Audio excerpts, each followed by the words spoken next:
Hello. Hi. A sleepy. Yeah, apparently Venalis got hit pretty hard with the insomnia. Oh no. Yeah, I'm on like another day. Like I got like an hour of sleep. Yeah. No.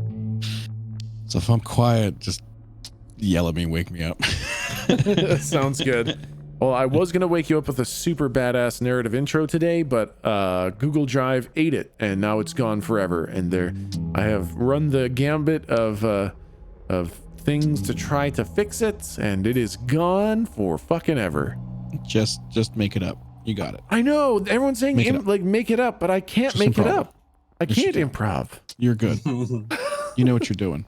I know. I'll describe what it said, but I won't actually paint the picture, unfortunately. I want the picture. You want the picture? You want the improv picture? I want the picture. It's always impressed me how much you write out and script everything. I remember talking to you like a million years ago and showing you my notes, and it's like a quarter of the length. Oh man, I put so much fucking effort into those intros, man. It's fine. We'll struggle through, and I'll just describe what's happening. I'll describe the conditions that the intro was supposed to reveal. So we can just kind of get going. I will start by welcoming folks to our super fun, not a downer, tabletop RPG stream where everybody's happy all the time and Google Drive doesn't ruin our lives. That we call Monsters Ain't Real. Where we use... Were you looking at me the entire time you said that?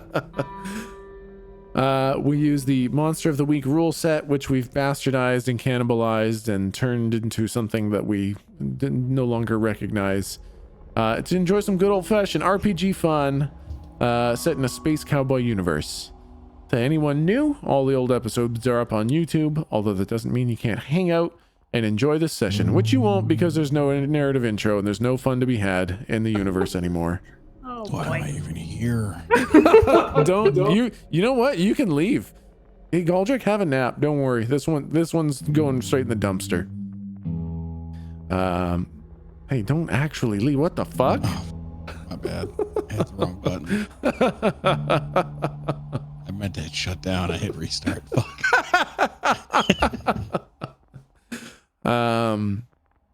So I guess we can start with a recap. And then I guess just get this shit show going. Yeah. Yeah, last All time aboard the garbage train.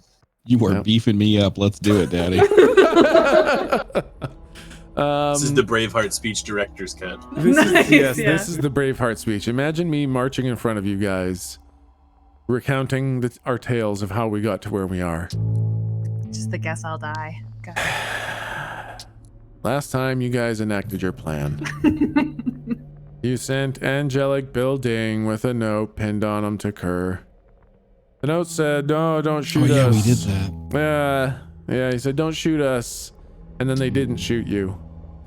And then you got into the ship and you flew over the battle that was taking place in the depths of the Northern Rend. Ba-dum-ts. That's a good name. Then you called Bill back and you noticed that he had a new symbol on that note, the one that was corresponding to the word Numasu. And then you guys wrote on the letter, "Her eyes are upon you," and sent the note back. And after sending that note back, the butler informed Galdrick that there was no Bill to bring back after that. Oh, it was so good. You landed... I think I'm out of bills for a little while. yeah. The last bill you used was the bill half pulled out of its package. That was sent to horrify the fucking guards. Well, you just kept getting different sizes. Milton just kept going like higher or lower with the scale. You guys landed at the bunker with Tom, Betty, Orinda, and the ever silent Mason. And the four of them went to hold off the slump monsters so nothing would follow you into the bunker. Upon approaching the main doors, you were barred from entry by two guards, Jed and Ted, and they agreed to let Slump in to see his quote-unquote father but wouldn't let any of Slump's friends in. Combat ensued where you locked down the guards hard and then obliterated them, and then you proceeded further into the bunker by going down an elevator. You came across a security sign-in area where you gathered some information about who had been coming and going, as well as a map showing some cities that had been highlighted. After successfully not tripping any alarms, you proceeded down the elevator to the next level, and that's where we pick up. And then I do this really cool music change. I'm really excited to hear Oh boy. And then we take a ride on the narrative camera, which isn't written. And it's this the narrative camera. super cool picture of the battlefield in the Northern Rend, where all the slump monsters are fighting all the humans. And there's Yo-Yo Boy standing shoulder to shoulder with the Erish Kagal. And they're slowly pushing back the slump monsters. And it looks like everything's gonna be super duper good. And then there's more slump monsters because of all the southern cities that got transformed. And oh, okay. And that's it. That's the cinematic. But basically it shows the tide of battle swinging from the Yo-Yo Boys and the Erish Kagal pushing back these slump monsters. And then it's like all the people holding firm, blasting the slump monsters until that kind of mass of rended flesh kind of grows and swells, and stops being pushed back because of the influx of slump monsters. And then it shows like a Yo-Yo Boy take a step back just out of momentary fear. And that's like a ripple through the lines where everyone starts taking a step back, and slowly the line of humans start getting pushed back as they realize, both human and Weaver alike, that while they believed that monsters weren't real, that in this moment they very much are real and they're winning. And that's the intro. Good God. More or less. That's real bad. Not the intro, but the situation. The The intro is is good. pretty fucking bad too. Nope. It's actually, not gonna lie, it's one of my favorites so far. It was very good. Great. Yeah, it was like, but actually, it was really good. It I was- found it. And maybe for me, it's because I found it easy to follow. Maybe it's As because the camera spins 372 degrees exactly, spiraling backwards in a somersault fashion. Yeah, so that's basically where we're at with that. It was going to be super cool, and instead it was super nothing. But Even better. It was even better. better. It was even better. Don't put yourself down, man. I am amazing. Oh, look at that. Even Oh, when you're at half mass, you can perform at 100%. You know what I'm saying? yeah, totally. Okay. I like rubbed my eyes and I've got chili or something. I can't fucking see shit. Oh, no. It's like I was cutting. Give me a minute. Ah! Oh God. It's like I was cutting jalapenos or something. Oh my God. Give me a minute. I'll be back in a second. Oh my God. I can't. God. Emergency eye wash station. Oh man. Also I definitely did forget to make like a oh God. Hey, so wait, while Galdrick is gone, do you think Galdrick's teeth are real? Or do you think they're dentures? Oh shit. Like That's Venalis? a real big smile. No, no, Okay, Galdrick. Galdrick's. He's got all them angel teeth in his head. Angel teeth. I was gonna say Is that like two rows, like a shark? I don't that's know. terrifying. That's a terrifying image. If Galdrick were to open his mouth, you'd see rows and rows of more teeth behind those ones. How big a smile it is. Just imagine him saying, "Hi!" But in slow motion, and the camera just plunges down his throat. There's just teeth forever. Wait a minute. Oh God. My mic source is turned up like 1,000,000 fucking %. Are you yelling? You guys are like blowing up the fucking microphone. I couldn't Whoa. understand why. Oh my God, everything's fucked. Oh boy. Everything's fucked. Flush it. This one's going in the toilet, guys. Okay, so we don't have to worry about hit points then. We can just go. We're just gonna reset right after. So it's fine. Yep, the whole party dies and the campaign's Nope. over. No. Man. It's okay. We're fine. We can power through. We can do this. Okay. We'll have a great time. I forgot to make the source for the stream where you guys wouldn't see the all the goodies. But I forgot to do that because I'm a big dumb dummy. I'm not dumb. I just don't have enough time. That one I don't feel bad about. I just don't have fucking time. What don't you feel bad about? What happened? What happened? Nothing. I don't feel bad about anything. This is going to be a great session. Are you guys ready? Okay. And go. Hey, Galdrick, how many teeth you got? I shit my pants. Oh, God. You ask how many teeth I have? Yeah, man. Regular question. I don't know why you're so worried about answering. How many teeth do you have? I mean, I guess I never counted the regular amount. I guess I would have the same. Are you sure? Okay. And now I'm like worried that he made some sort of deal with Kerr about my teeth, and I start checking my teeth. I mean, no rush, man. Roll a You just perception count- check. Roll plus sharp. Me or Galdrick? Galdrick, as he's counting his teeth. Yeah, I Oh, no. definitely have that fucking sheet up. God damn it. Just roll plus 2. Sounds like I know how to do that right now. Okay, well, you it feels like most of the teeth are still there. I just keep it to myself. You're a weird guy, Jake. Weird guy. Yeah, I mean, I guess. I thought it was a pretty normal question, but all right. Are we in an elevator? I forgot. Yes. Should we? Oh, that's right. Never mind. I remember where we are now. Do we? Oh, I press my ear to the elevator. Do I hear anything on the other side? Roll plus sharp. Roll a perception-y checky. Perception-y checky. Oops. Hmm.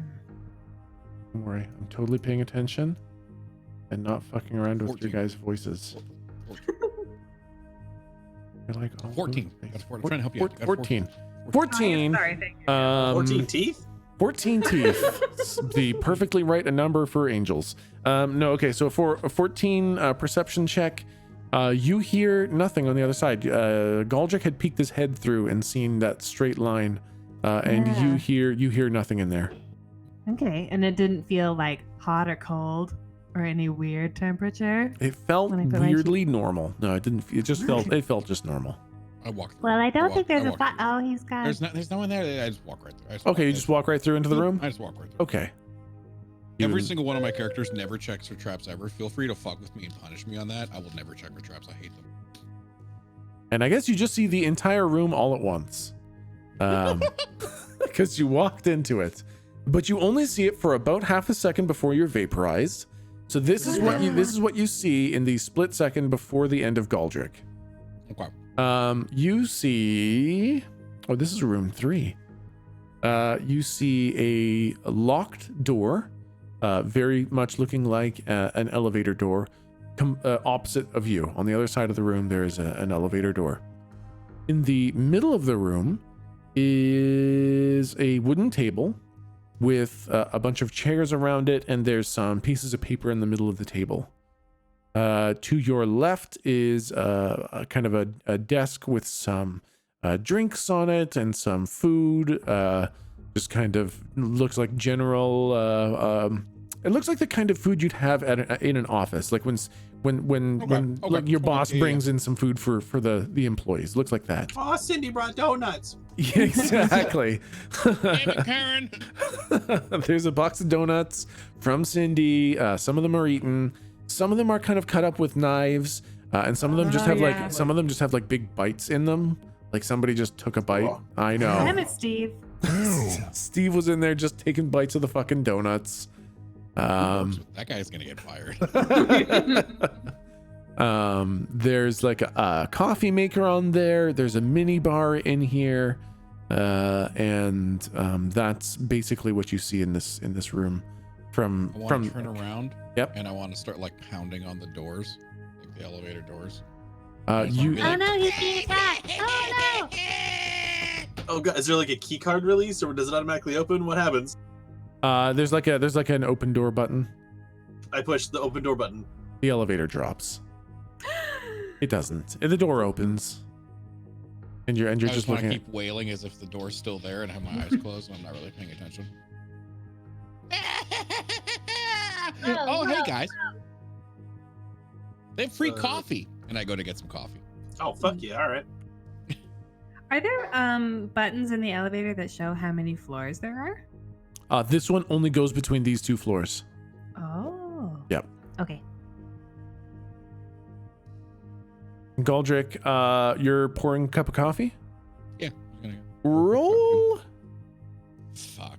Roll. Poison check. Roll a perception check. Roll plus sharp. Roll to read a bad situation. This is gonna be so good. Oh boy. Well, It smells Tasty, delicious. Spicy coffee. you press a button on the coffee maker, and one of the chairs around the table gets instantly vaporized. That's the best. Oh shit! What? Whoa.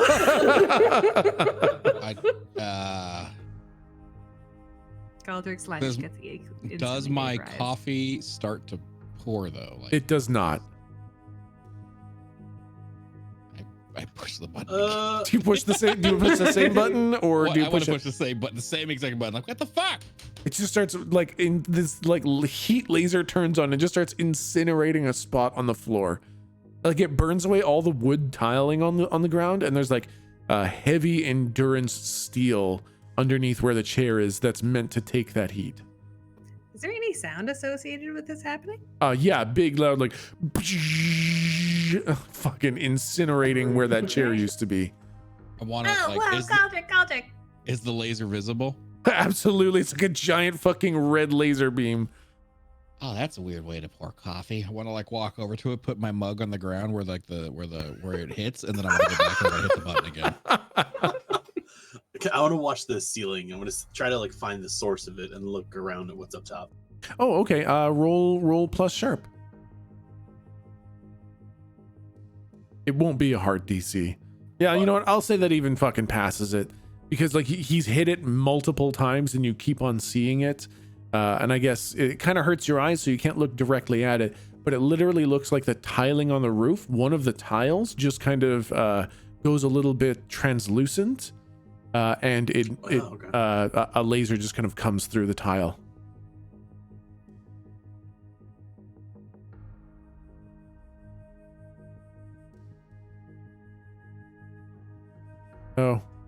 Oh, maybe it's just me. Can I not hear you guys? I can hear you. Oh, now I I heard hear you. you. Hello? Okay, I hear all you guys. Kaylee's Can you having a hear bit me of now? trouble. Am I? Can you There hear we me? go. Now we can hear you. I can hear. Can you hear me now? Can you, Can you hear me now? Hello? Hello? Hello? Okay. Oh. I Hello? feel like Can you hear me now? Hello? Restart. Reroll. Mulligan. Hey. Okay. Okay. Okay. I don't Okay. All know. right, go for it, Kaylee. Hello? Well, I have no idea. Oh, I was gonna look at the ceiling. Are all of the other tiles that are immediately above the chairs? Do they look like they all meet up? Like, are you asking Is if it looks there- like all the tiles have lasers above them? I'm sorry, no. Are all of the tiles directly above the chairs? Are they lined up for one? And is there anything unique about them? Like, is there a laser for each chair? It does not line up such that each chair is placed under a tile. Okay. Yeah, so it doesn't look like it's doesn't look like all of them would get lasered. Galdrick, when you press the button, that laser comes out. Did you want to like press all? Are there multiple buttons? Are there more? Are you asking me to press all the buttons? What would happen if you press the buttons? I probably wouldn't get coffee. I'd probably get a frappuccino. That's just ridiculous. No, that's true. I hit all the buttons. Okay, the laser fires again, just incinerating that spot. Then it pours you a cup of coffee, which is far too large for the cup that you've put in there. And then it just starts spraying foamed milk into it. Then it like drops a steamer in there and just like explosively steams the whole thing. Are you telling me it just took a shit in my coffee? Very much. And then it kind of like, after all it's done just blowing up all the coffee in there, it puts like a dollop of whipped cream and paints a little chocolate smiley face on it. That's weird. I'm not gonna lie, that sounds good. I take a sip. It's okay. Not bad. Why that one chair? I just kind of walk over like somebody from the office, and I'm like, Mondays, am I right? Is it Monday? I don't fucking know. Actually, we didn't have a narrative camera. Yeah, it's Oh probably my what- God. Wow. Wow. Hey, sweet. Time is an irrelevant construct. Are there buttons down here? I'm gonna start hitting whatever is down. on this side. Okay. You just start Back. hitting everything. Yeah, you absolutely hit a button. And like a small turret pops up from oh Whoa. wow, that's my a turret kind of pops up in the bottom right hand corner of the room and incinerates another one of the chairs. Oh dang, man down.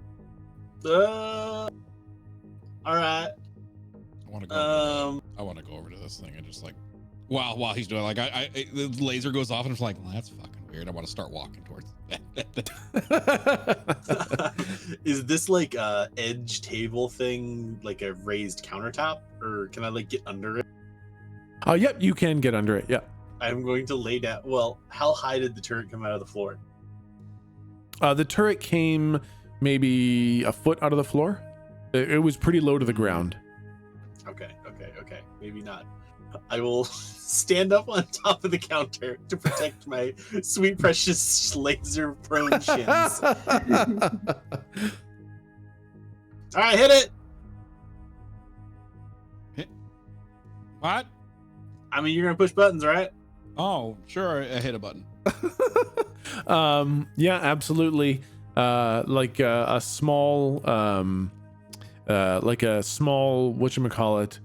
The only word I can think of is like Ginsu droid. It's like a little ball that kind of rolls along and climbs up this chair, and then kind of like spins in place with a bunch of blades coming out and just kind of shreds the chair. What is this place? This is terrible. Morale must be very poor.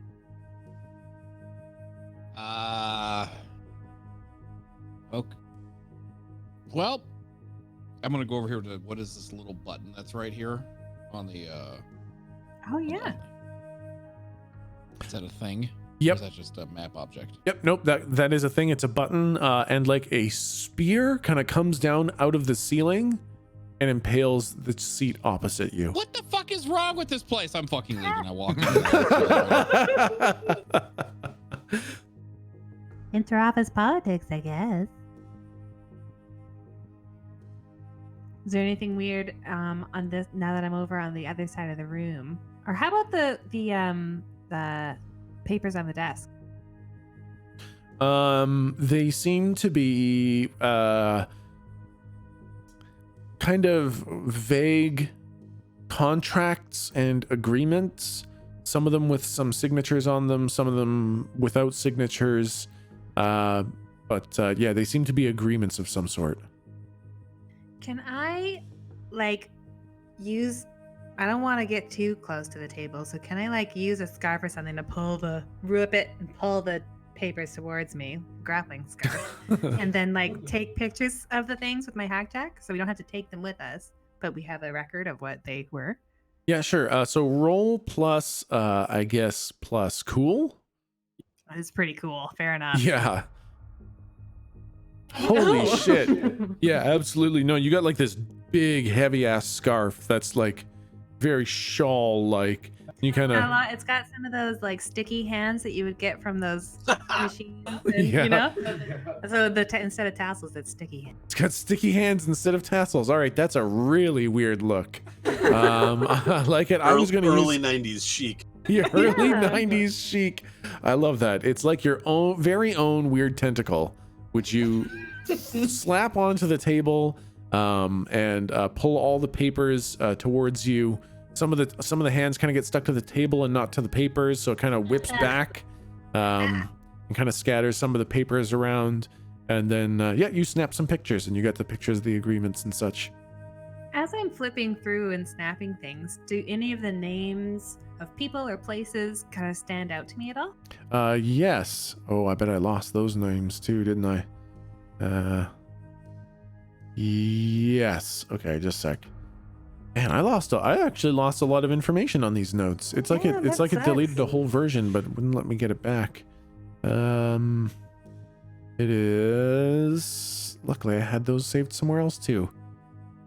You recognize one of the names is Amriel, which is a name that you actually saw in the previous room. They logged in. They did log in. Is Amriel on a like seller or buyer line kind of thing? This looks like the line for a buyer. Hey, I think maybe they're distributing slumps? Maybe Distributing I don't know. slumps or star spice? I mean, that's true. It's a bit of a chicken and egg. Yeah. Probably spice, though. I want to, if I'm able to roll like an investigation check, I want to see if I can, while we're all fucking around with getting chairs immolated, I want to see if I can like see a window or a screen or something to give us some sort of indication of how things are going outside. Let's see. In this room, just a sec. Yeah, actually, sure. I think there would be, I guess, there would be like a spot on a table for a hack jack that you could slap a hack jack on there if you wanted on the table itself. Okay, yeah, so I'll do that. Okay, yep, you slap a hack jack down on the table and you kind of pop open, it's got access to like exterior cameras, which for the interest of not just fucking throwing rolls at everything, you can just access and because basically if you're down here, you're allowed to look through the cameras and you can see outside at the battle. And sure enough, you see the line of humans, the Erish Kigal and the Yo-Yo Boys, being pretty steadily pushed back. They're not necessarily being like killed and devoured, but they are moving away from the ocean of slumps. And now that those spice monsters, they don't look like slumps all that much anymore. They have been blasted and shot and wounded so much on top of their rage and uncontrollable violence. They have started to kind of tear into each other as well. Ew. They very much act like a tide. Like it is like an actual ocean of flesh and muscle and bone and teeth and anger as they kind of tear through each other to get to the front. And there is no longer differences between monsters. It is one giant ocean of monster. It is one Ew. seamless tide of flesh and anger that is being blasted and slowed down, but is advancing.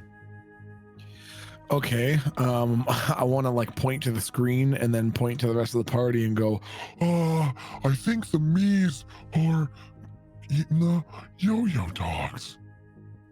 Oh, God. You mean the U's? The eyes. Like What? Volo? The Like only eyeballs? context in which Slump recognizes himself in the first person. I know. This is just great. Keep going. When I see something that's definitely not me, that's the only time I refer to myself in the first person. Look, all the yo-yo dogs are getting eated. Should we Oh, put them? boy. Should we put them in the bowl? Sure. Okay. No, not yet. Oh, okay. Nah, man, I think we got to get through whatever this shit is. I mean, how far away is that? Like, how far is the camera seeing? Is it like immediately on the outside of the building? No, it's like far down within the rend, like down the cliff. Maybe Yeah, I we mean, should- I don't know if I can reach that. I think we need to like get there. Well, then maybe we can get to fucking getting there. Yeah, that's All a fair right. point, Slump. That's a fair So I'm point. just Okay. throwing that out there. What else can we find from here? What about Dr. Demorkamas? Demorkamas dog. What about Demorka dog? Dorkamar. Dorkamok. What about Dorkamok? He's getting excited again. What about Demorkog? What about Demigorgon? What about Dr. Demigorgon? He's not here. Where is he? Are you all right? We have to keep going down. Slump, we have to keep going down. Oh, okay. I think. Sounds good. I think. All right, Does I go. Does it go down anymore? I want Slump to go into the elevator and see if there's any indication of up or down, or is it literally just an up and down thing? There's no floor numbers. Yeah, so the elevator that you came in from only goes up. And the elevator on the right-hand side of the room, you guys haven't gone into yet. Oh. Stand to the side of it before we open it. Yeah, hold on, y'all. So the idea I got was from one of the guards up top, right? And he signed in to get to here, but like I don't know if I'm gonna be able to swipe it here to go any further. Oh. Keeper, is there like a clearance level marked in the card or something like that? Yeah, so you kind of hold the card up and you realize there is no swipe here. There is a pad. There is a number pad. Fuck. Is there What's wrong? Is there any wear on the buttons? Ooh, okay, sure. Oh, I had to back up, but go ahead. Roll plus sharp to see if you can figure out which buttons have more wear on them. Ooh. Oh shit. Oh yeah, absolutely. Spawn shit. It's like the 6, the 1, the 9, and the 3 have been used the most often. Well, it looks like the 6, the 1, the 9, and the 3 have been used the most often. Slump knows exactly what to do. Oh my gosh, what? What I want Slump to do is like go up to the terminal and like just he's gonna say like, I saw it in a Basin Jordan movie back in the day. and he's just gonna like press his hack jack into the panel, like not plugging it in. He's just like pushing its side, like pushing a pen into the side of a pen into a thing. Yeah. And say, Oh, Slump can't get it to work, but if you plug it in, then you could just download a really easy program to try every single combination of that numbers really fast, faster than a person could. You know? If there's only 4 numbers, then there's only 4 times 4 times 4 times 4 options, and we just get a program to try every single number sequence as fast as possible, because it'll take Slump forever to go 6 and 9 and 1 and 3 and 6 and 9 and 3 and 1 and 6 and 1 and We're already halfway there. What if we put it in wrong, we get lasered though? This room Yep. is scary. That's what I'm Why do worried we- about. Well, call down Mr. Dildo. Mr. Do like an Dildo, the bus intercom? driver. Oh. He's out of commission for a little bit, buddy. We've kind of abused the hell out of him. But why? Balance? The butler did say that you guys had basically used up all the buildings. Like the last one, he couldn't even get it all the way out of the package yet. Now that he needs to wait for them to fabricate some more angelic buildings. Well, can't you just see if you can poke your head through the floor? Oh.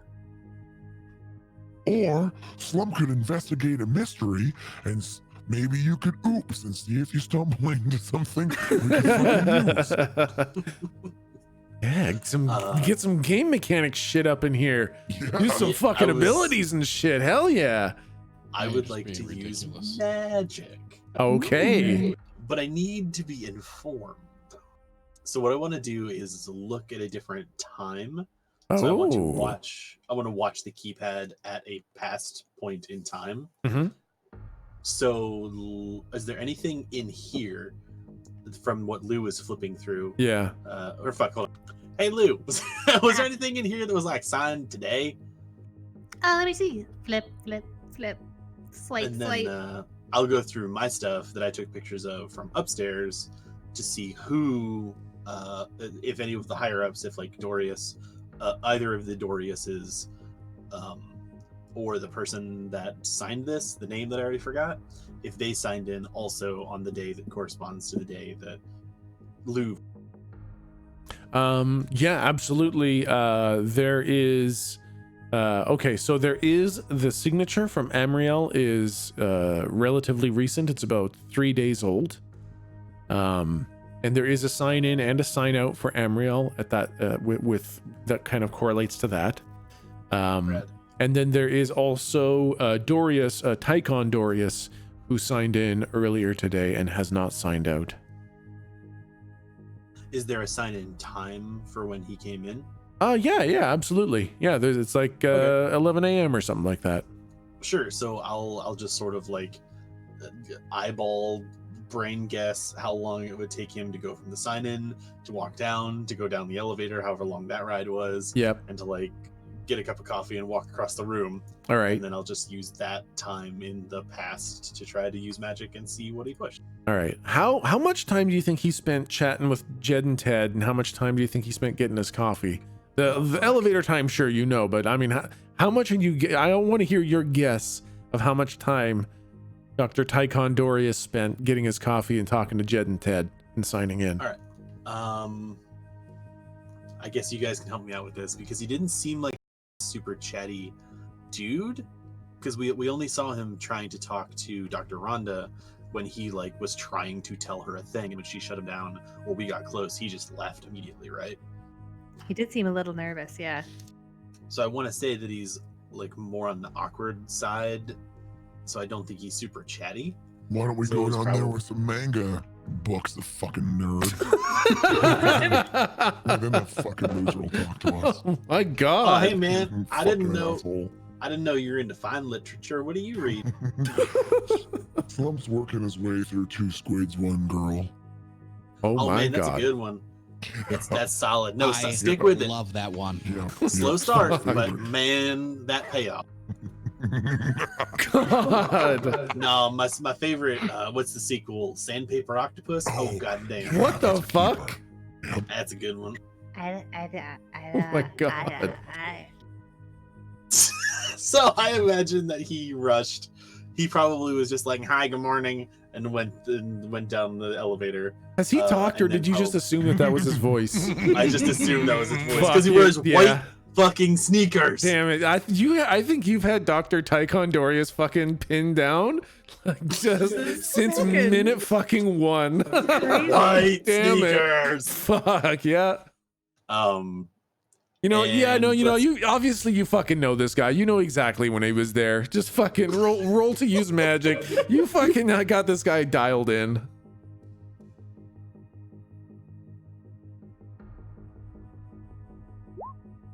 Yeah. Oh my Okay, fuck. so what's the conclusion from that? If he just went straight down, like we assume that he's still down there. You see him punch in the numbers 9316. Oh, sorry. Shazam! Oh yeah, sorry, Slump. I was trying to like jump into time in like the proper window where I could get a glimpse of it, at least maybe what like the first or last number was, but I got them all. So Yeah, you Guess fucking what? just got the whole fucking thing. Guess what? what? Sometimes dogs are brown.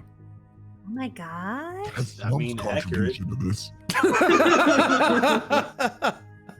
All right, beep bop beep boop. Is there an enter button? I don't know. Maybe. Yep, yeah, there is. And you Enter. also recognize that 9316 is Dr. Tycon Dorius's home address. Like that's his Ah, street shit. number. Oh yeah, I remember. That's right yeah. here in my notes. Totally got Exactly. that. I hope none of you do, because I definitely forgot and just made up a number for his address. Oh, you're I just hope that none of you fucking remembered. All right. Man, what a clever puzzle. Listen, we don't have a lot of puzzles in here, so you can't be expecting a whole lot of good shit from the ones that we my get. chair laser puzzle. You solved my chair laser puzzle. Don't get lasered. So I'm guessing you guys go down the elevator. Yes. Yep. And it Can we listen before it opens, though? nope, it just opens. Balls.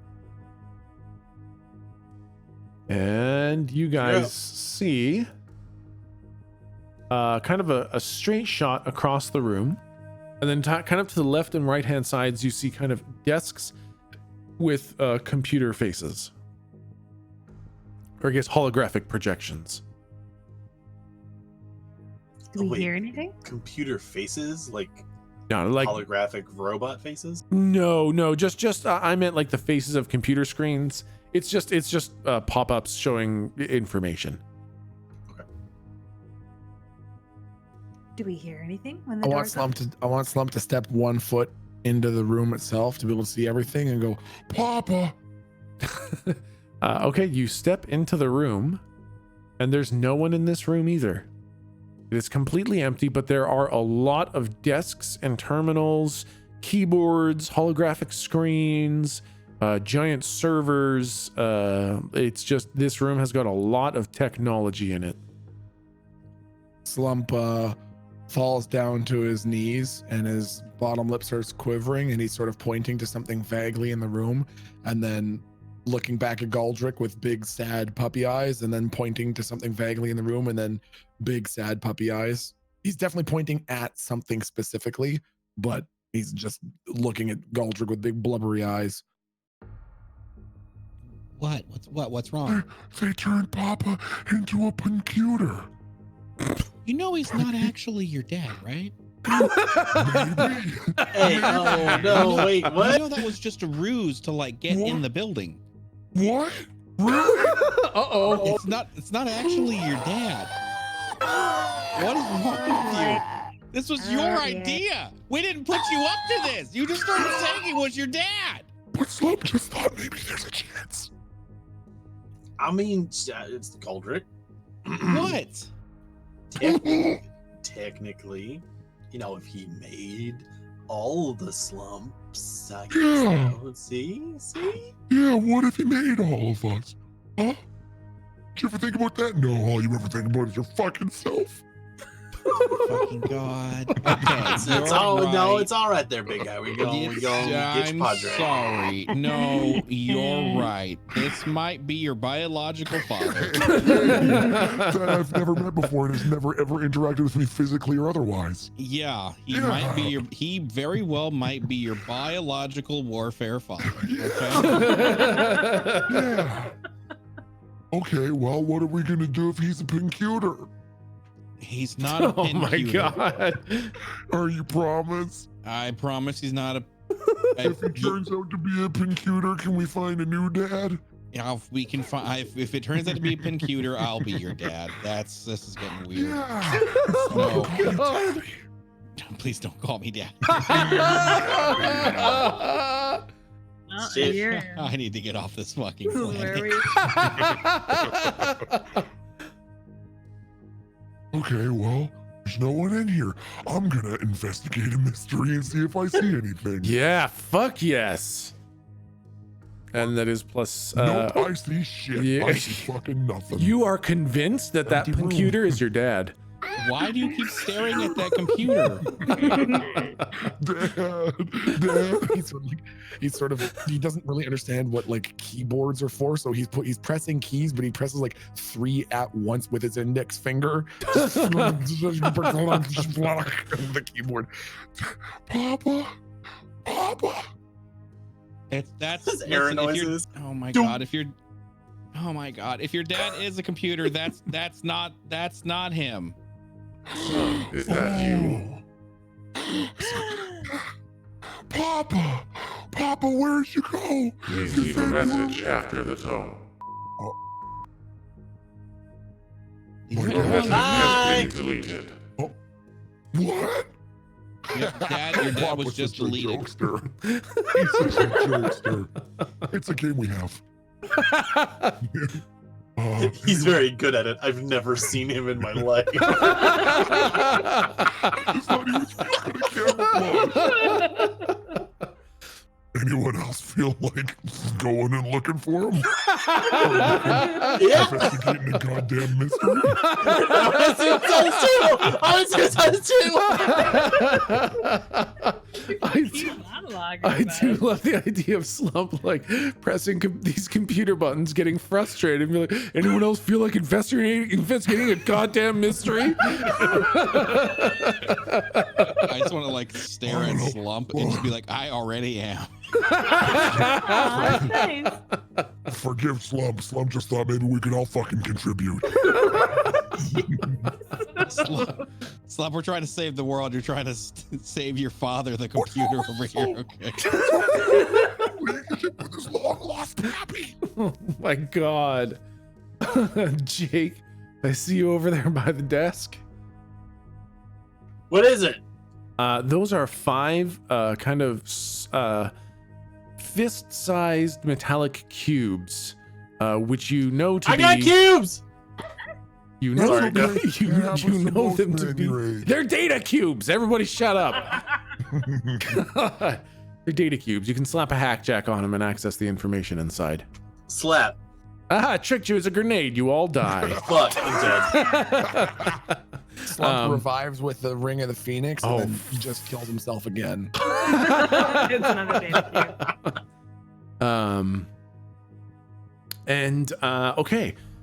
So you slap a hack jack on one of the cubes, and what you see is a list of names labeled clients, and you recognize just from the newspapers, the news jacks, that some of these are the names of incredibly high-level criminals, like the ones who hide kind of in plain sight, who are kind of untouchable because they're so high up the crime ladder. Yeah, exactly. They're so high up the crime ladder that they don't even really do anything evil because they lead these massive criminal enterprises. So you recognize some of these names as massive criminals, and absolutely one of the names is Amriel. Not only that, but it shows that Amriel is from the city of Brinestone, which was another one of the names from the other room. On the map, yeah, okay. Yeah. You also see One of the criminals is on the way there, did you say? Yeah, so one of the high-level criminals is Amriel, and they live in the city of Brinestone. Yeah. Gotcha. It also has another name. It has one of the other names you saw, Tartus, comes from the city Lonewood. And then it has another one of the names, Zeral, and it says that they come from the place Riverbank. This is basically correlating very high-level criminals from the cities that they live in. So this is a list of names and places of incredibly high-level criminals. And we have this like in triplicate now because we have the map with the locations, we have to sign in with the names, and we have the data cube that's corroborating the correlation, right? Yep, exactly. This is like, had you not done all that other searching, this would have listed the names of contacts. Now you just also have a trail of them clocking in, clocking out, and signing the Here's papers. your breadcrumbs, you dumb motherfuckers. Exactly. Solid. Is Melgah on the list or no? Melgah is not on the list. Not cool enough. So it's those 4. Emerald, Tartus, Zeral. It has a lot 3. others too. I wanted to give you those examples, just Okay. so that you had names. But yeah, so now it's a long list of names. In fact, some of them don't even come from this planet. What the fuck? Rad. And that's data cube 1 of 5? 1 of 5. Next Cube. You open it up, and the title at the top is a project title, Star Spice. And it has a list of attributes. It says suggestible, strong, violent, undetectable, disposable. Then it has a list of dates, and it looks like notes or issues or errors, where it says not suggestible enough, too violent, unstable. And this is basically a track record of the iterations of Star Spice. Got it. Holy shit, this is some I Am Legend shit. Except he's an asshole.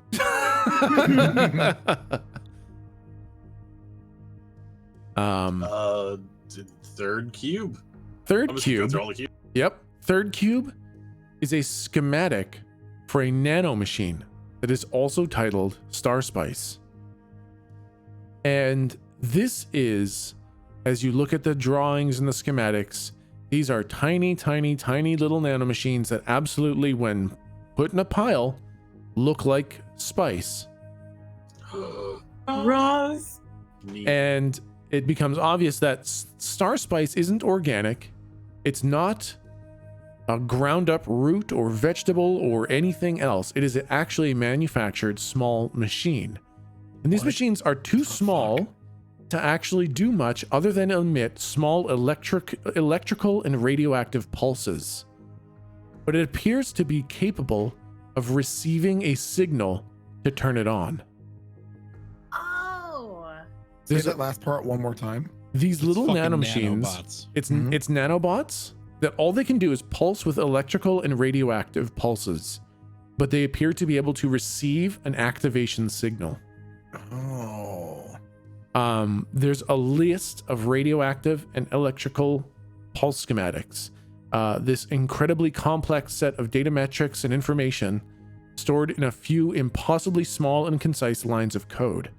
And beside each line of code is an error, not suggestible enough, too violent, unstable, etc. This shows that Star Spice is actually tiny nanomachines that control cell division and brain signaling through lines of code. Holy frickin' frack. What is it? Robots? Does he give us the rundown on what it was? Yeah, do you want to? Yeah. Everything that I imagine that the like data cube, is it like Star Wars style where it like projects all this shit all over the place, or is it just me looking at a hackjack screen? It's basically just you looking at a hackjack screen. Oh, cool. Then you consider me narrating everything I'm okay. finding. Like, oh fuck! Oh! Slump looks at you and goes, "Oh, Slump doesn't understand anything. Nope. Drugs No. is robot. Nope, I got you. Hold on, ready? Okay. Drugs is robots, Uh, and they go up in your tum tum, and then they make you do stuff. all right. Slump shits his pants." What if you said that it's code that makes the little beepy boopy pincuter dogs do the bad things? Yep. Well, what if we take it to a smart pincuter dog, maybe my papa, and then he can make a pincuter fi-fi router dog and put out a new upload a patch to the blue net and then bye to the pincuter. Slump's nose is bleeding. Yeah, I was gonna say this Brain blood. sounds painful. And then when you do it, then they can't book the pincuters. Oh, Okay. can't do. I'm just staring Yeah, at him, yeah. amused at myself. Just like, I give you a handkerchief to dab your Yeah. nose. so Okay. okay, so all right, so hold on. So what you're suggesting is It's that actually pretty smart. Yeah. is what you're hoping is that essentially we can just press the undo button. Well, he said that the little pincuter dogs can get a code that makes them go, okay, time to get wakey, no more Betty Bye times. And so, can't he make a thing that makes them go, oh, time for Betty Bye times forever? Are you How do we wait? convince So you don't him want to do that? undo it? You just want to essentially commit genocide with a patch? Yep. Well, against the pincuters. Yeah, let's do it. Hold on a second. what's I the- call Betty. Um, I'm in. I'll start looking at the last cube. This is- Fourth cube. Yeah, fourth cube. This one describes the project Star Spice with this one has a description of the ultimate goal of the project Star Spice. The afflicted members will be drawn to cold areas. Cold will cause a soothing and pleasurable sensation and allow the suggestibility to have maximum effect. The afflicted will be extremely physical robust, capable of withstanding far more damage than a normal human body. They are perfect for destroying early planetary settlements, forcing the attack to abandon a planet's development. Once the planet is deemed abandoned, it can be auctioned off at a low price due to the hazards. As long as the hazards are yours, you can purchase the planet at a low bid and exterminate your fully controlled afflicted. The project requires minimal amount of Star Spice, an activation code, and an added ACE hormone patch to enhance suggestibility. Star spice cannot be detected through biological scans. It's entirely non-toxic, so as to reduce the chances of it being made illegal. No one in the possession of the activation code. None but the one in possession of the activation code can activate the afflicted. So only one person can turn them on. And one person ever. Yeah, only the person with the activation code can turn them on. Yep. But there could be multiple people with an activation code. That's right. Yeah. Okay. And you can have a different activation code for a different brand of Star Spice. Gotcha. Okay. Planets being like abandoned during their sort of like formative years or whatever, is that kind of common knowledge? They're like, well, that planet went tits up, it's all in the news, like, planet went tits up, more 11. Like, is that, or is it pretty like hush hush stuff? It's usually pretty hush hush stuff. Okay. Yeah, I thought yeah, exactly. My understanding, just to clarify, I thought Tom was saying early on that once they got to phase 3 or 4, no, never mind. Well, I guess I was gonna say once they got to phase 3 or 4 that they just sort of went dark and no one heard from them anymore. But that isn't necessarily what's happening here, because I somehow doubt that Dr. Tycon Dorius has been doing this to literally every single planet the TAC has come to. Yeah, exactly. Okay. This is diabolical. Yeah, I'm not gonna lie, that's pretty fucking smart. I guess Cube 5. All right. Cube 5 has a set of milestones where it demonstrates proof of concept, installation of Dr. Tycon Dorius as a university professor, gathering of potential interested buyers, testing of Star Spice, utilizing the Yo-Yo Boys as an unwitting distribution agent of Star Spice throughout the planet. And there's an incredibly recent addition noting the existence of a perfect specimen. And the date on that Star Spice corresponds exactly to the date that Slump was activated. So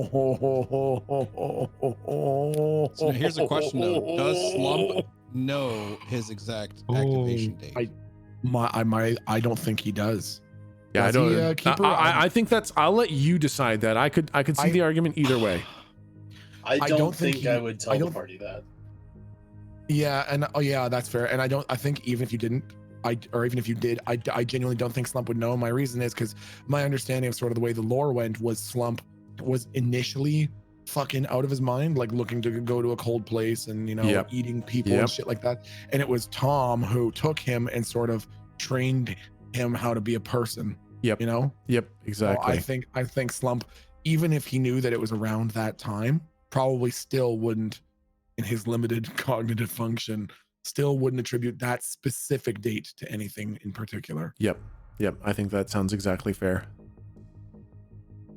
Man, so we as a party don't know, but a question as a player, does that indicates then that Dr. Dorius knows about Slump and knows, right, that he's not totally out of control and he has the perfect specimen kind of thing. Yeah, I don't want to read too much into it. All you know is that Dr. Tycon Dorius definitely knows the existence of Slump and considers Slump to be a perfect specimen. That's fucking cool. Is there like a batch? Like, is it a perfect batch or like exactly? A perfect, oh boy. Well, like Slump is the perfect specimen, and so that must be due to the perfect batch of Star Spice. Now, okay, I meant like volume of slumps. Like, is Slump the? I was gonna like, say lone? Yeah, I was gonna say. So does that imply that everyone else who was at that party where I ate the hamburger was also a perfect specimen, or is this the sort of thing where each person was affected differently, kind of like Dr. fucking what's his tits? Dr. fucking what's his tits trying out the different antidotes on the chicks and I Am Legend, and then one of them finally fucking, come on now. Yeah. Yep. So I think what you guys put together as character knowledge, as Slump recounts the story freakishly accurately for whatever reason in a moment of lucidity, or maybe you remember Tom telling the story, is that it seems like it's not just the spice, it's not just the brand or the code, the dosage matters a lot. And what you remember is that the There was burger you were only given mayo. was fucking loaded with mayo. So you Oh. spit half the burger out. You did not ingest as much spice as the other people. The other people got a full dosage and completely transformed into imperfect slumps. However, you see? had the perfect dosage. You see, all you fucking idiots that like mayo. You see how right I am? I feel like there's a personal agenda here. You see? I literally put mayo on the burger because I asked you. I was like, do you finish it or do you spit it out? And I put mayo on the burger so that I knew your character would spit that shit out. Oh, yeah. And that is what turned you into the perfect slump specimen. That's the best. Fucking awesome. You got fucking played, dog. 44 fucking sessions later. Does it, I guess, are there quantities by each type of code in there? Does it show how much was distributed? No. So that is kind of, as you guys are putting this together, it like they just handed bags of this stuff to the yo-yo boys who distributed it however the fuck they wanted. So dosage would have just been high because it was highly addictive. So it got eaten up in large quantities all over the place. That was probably once they had the ACE hormone patch, so they knew that they could level it back out. Yeah, could you repeat what the ACE hormone patch does? Basically, the slumpification makes you suggestible so that you can listen to commands. The cold weather makes you even more suggestible. So they seek out cold weather and then they become even more suggestible. But let's say you have two people shouting opposite commands. The one with this ACE hormone patch will be more suggestible, will be the alpha suggester, will be the command that is listened to. Is there any of that around? No, there's no ACE hormone patch. Now, you know about hormone patches. You've heard of them. You've possibly even seen some. They're used often in the military. There can be adrenal patches, or there can be like mood soothing ones for peace talks or stuff like that. So there are these hormone patches that are used in military or kind of covert ops or stuff like that, but they're incredibly rare.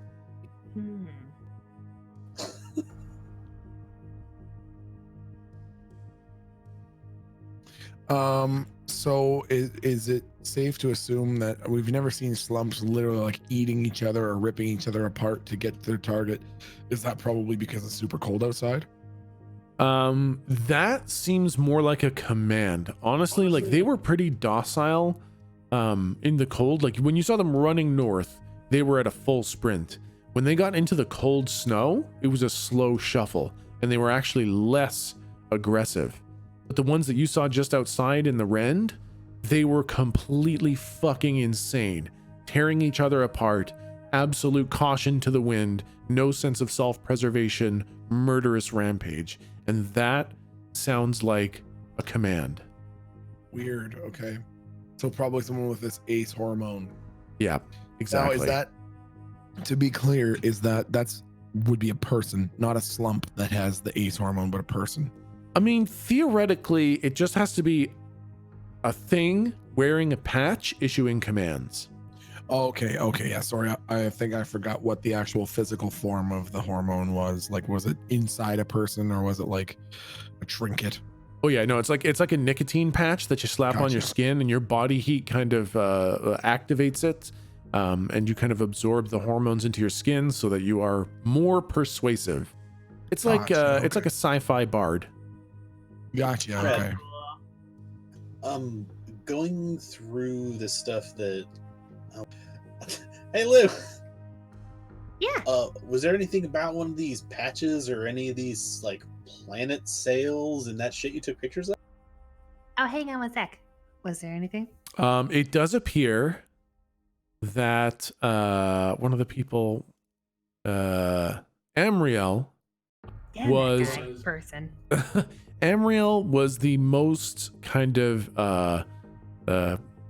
active buyer for some star spice. There was no signed official deal, but there were like signed NDAs, signed letters of interest, signed letters of collaboration. So of all the papers, it seemed like this Amriel was the most far along in purchasing this star spice. Maybe Unreal. This person shows up on everything here. Most everything. Fuck, let's hope they don't already have the damn patch in the code, or else we're not gonna be able to do shit here. We're gonna have to go to Bronstone. Yeah, there's no like inventory in the contracts or anything. That's correct. No, there aren't. And in all the information that Jake got, he didn't actually see what the code was. He just knew that the code existed. Exactly. Gotcha. Okay. Jake, did you look at all the boxes? Cubes? Yeah, I hit all 5, right? Yep, Okay. that's all 5. God. So we have Amriel, Tardis, and Thrall. We know sort of what it does. We know that it's nanobots. We know that it can be patched and receive a signal. And then we know about the hormone patch, the activation code, and like the planetary auctions. And that there is a perfect specimen out there. Hot diggity shit. Galdrick, did you call Betty? Speaking of perfect like specimen. 42 minutes ago, yeah. Is everything okay? Are they all right out there? Yeah, she's dead. She hasn't picked up. Oh my god, no! Fuck Betty. That's Yeah. terrible news. Your Betty Uh-oh. call isn't getting out of the bunker. Okay. That makes sense. Deep. Despite it being a godlike mental telepathy. Yeah. Oh, right. Oh, weird. That's hot. Um, What's on- Can't reach her. We're too deep. yeah, Huh. What's up? quick rundown. Just like what's on all the. Is there any pertinent information on any like the monitors or screens or any of this? The screens and monitors and servers seem to have bits and pieces of the information stored in the cubes. You get the feeling that the cubes were supposed to be really, really hard to get into, but that wasn't really interesting gameplay or streaming, and so you were able to just access them. Cool. I'm gonna take all of them. Oh, okay. When Unless you there's pick like one a up, quick. I dive to the ground. There's a lot of lasers in this bunker. Oh, I mean, I've already been like manipulating them, I imagine. But yeah, they're just little cubes. Is there any way to just like quickly save all of that data to the hackjack, or? The sheer volume of information is probably too much for a hackjack. Okay, that's what I imagined. So yeah, Yeah. I'm just taking all the cubes. Yep. Okay, no problem. You throw them in your backpack. And you got them now. And I'm proud of you. And all the information here is pretty much just Yeah. fragments of what we now already Exactly. dope. Keypad or card for the next door. This one is just a button. We're getting into it now. Is it a big red button? It is a big red button with an arrow pointing down. Ugh, this one's to hell, I think. God. No. You I look at first, the door. Galdrick. No, this isn't the door. Okay, thank you. Wait. Don't worry about it. I go outside the elevator. You guys go into the elevator, did you say? Oh, I'm writing stuff in my inventory. Hold on. I'll just follow along. Yes. Yeah. Okay. Time. Yep, you press the button. The elevator, like, it takes a little while getting up. And like when it gets up, it's like a very smooth action of the doors opening. All the other ones have kind of that thing where they kind of jerk open a little bit, right? And then they slow down and then they slowly open kind of thing. This one is super sleek. I hate it. It comes up, it's like, and the doors open up. Not it. I walk. Yeah. Right, you guys all get in? Yep. Okay. I'm nervous.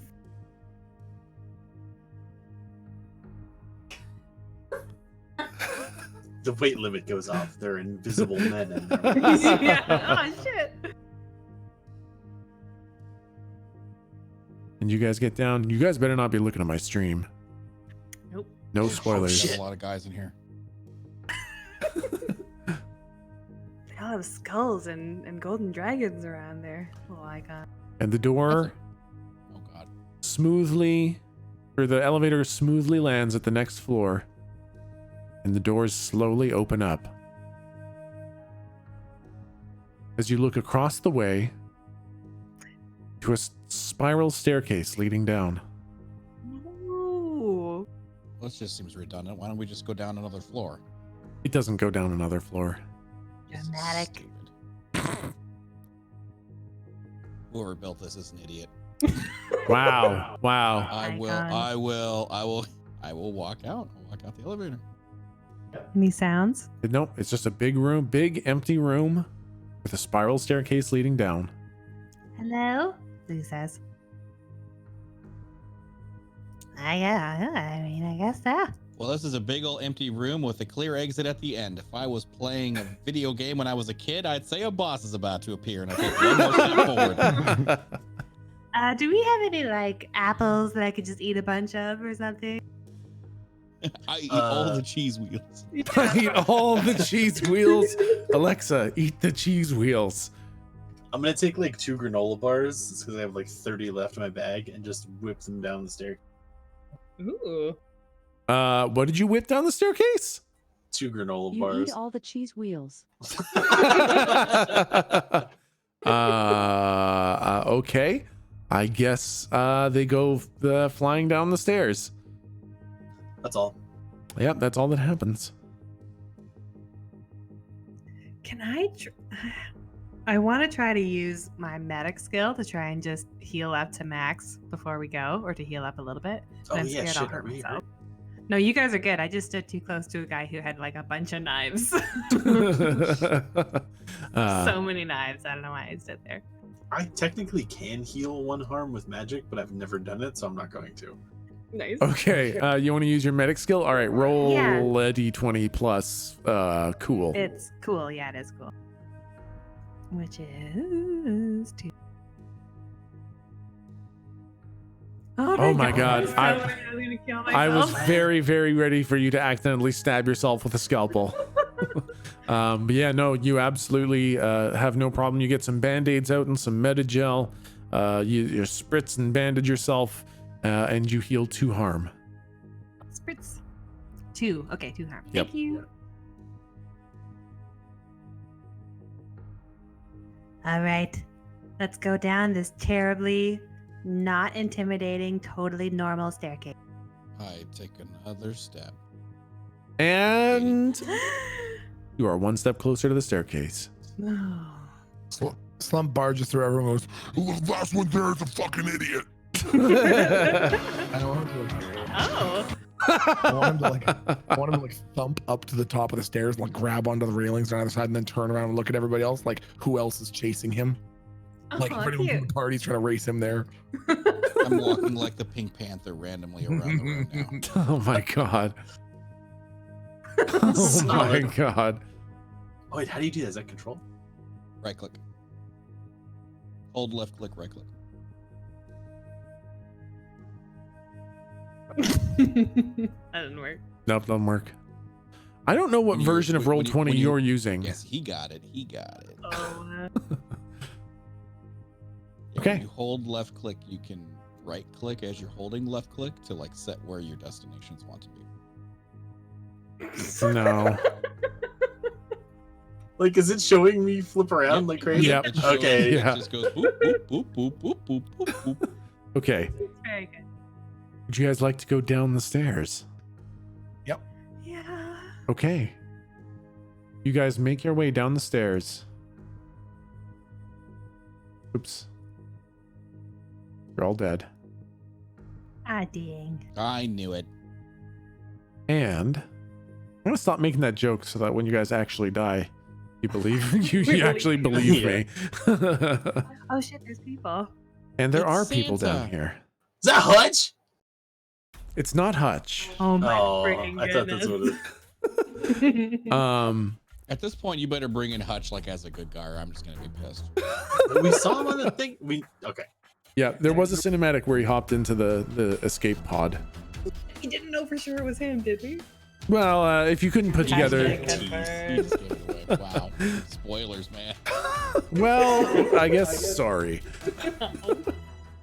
When you guys arrive at the bottom of this staircase, you are looking at the back of a large throne-like seat that is facing away from you.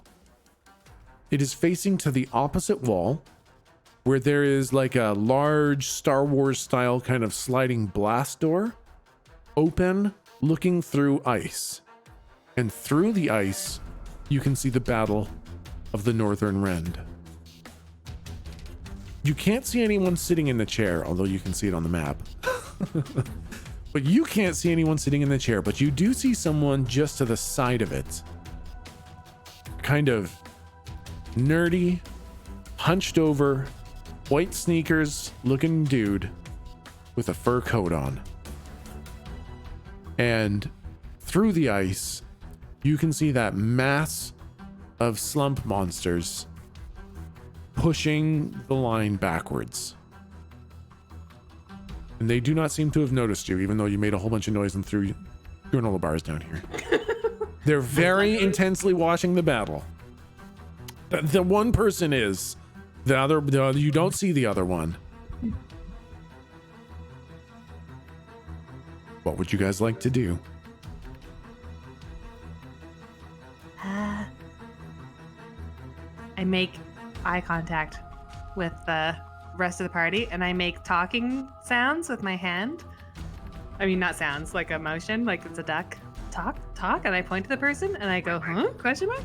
And then I make a gun shape, and I go kind of like and then I pretend to shoot the guy, and I make a question mark shape. I want Slump to point at the guy, and he sort of like lifts his arms up and down as though to indicate the guy's entire, like him, the dorky looking guy, and then sort of like slowly points back at himself while looking at Lou.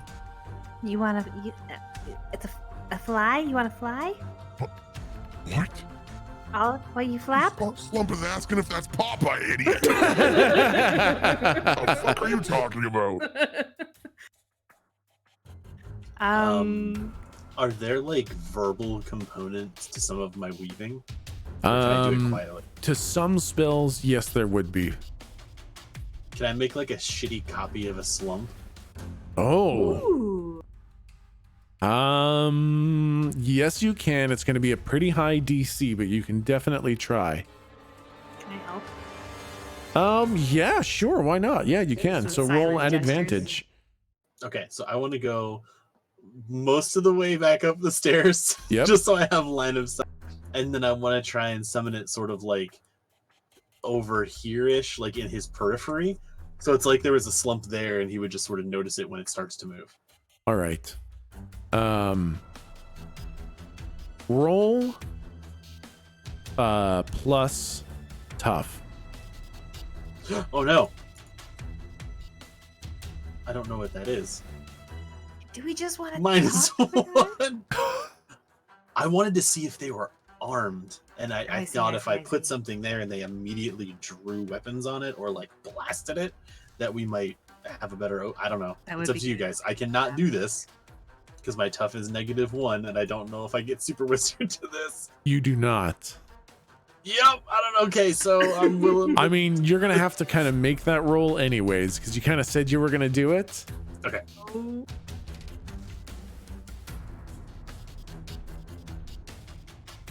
Okay, it's pretty good. That's pretty good. You feel this weird kind of sluggish. It's like a brain fog kind of. And at first you have a little bit of trouble kind of conjuring the idea of this weave, but then you kind of push through it, and you are now allowed to make your roll with weird to make the weave. Oh, neat. Okay.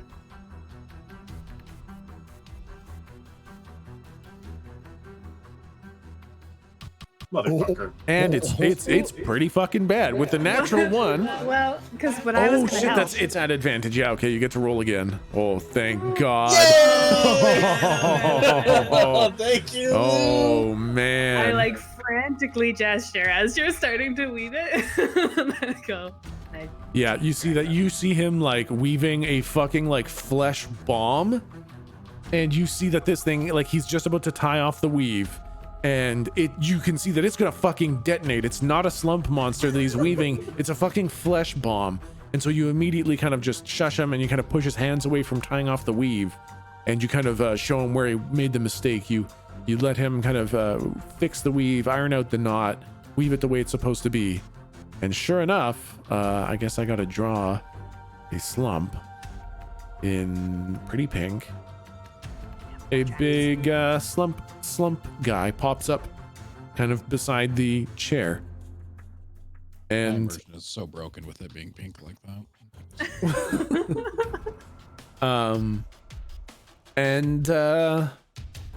I guess as soon as that fictional slump monster shows up, And I'll just have it move forward. If I can issue it any commands Yep. to like begin to move forward to draw attention away from us. And that's all. okay, then it moves forwards, and scary music. Yeah, oh my god. Dr. Tycon Dorius. Obviously, his head moves and he makes notice of the fake slump monster.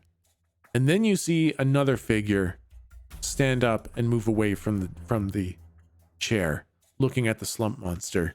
And you see what we've seen in the cinematics. Giant, hulking, bioplate, tube-ridden armor with a large crown riddled with inlaid tubes.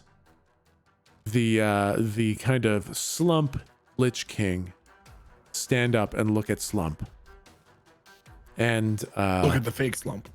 so yes, look at the look at the fake Slump.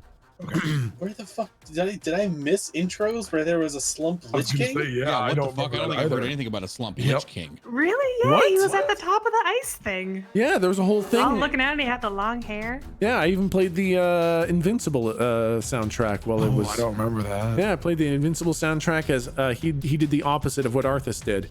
He walked down a spiral case instead of up a spiral case, and he was pushing past a huge army of slumps, and there was the whole kind of Sindragosa introduction. He's been in here a couple times. What the fuck is wrong with my brain? I'm not gonna lie to you. I don't even indulge in adult botanicals, and I don't recall any. Oh, of that, but okay. Then you see an individual with long white hair. They're wearing kind of plate armor that has kind of inlaid tubes running through it, and a large Lich King-like crown on top of their head, with a lot of tubes running through that as well, like in the metal, not tied around it, but like tubes within the metal. And he looks at the fake Slump, and he kind of raises his hand a little bit, and then immediately looks around. Uh-oh. And he sees you guys.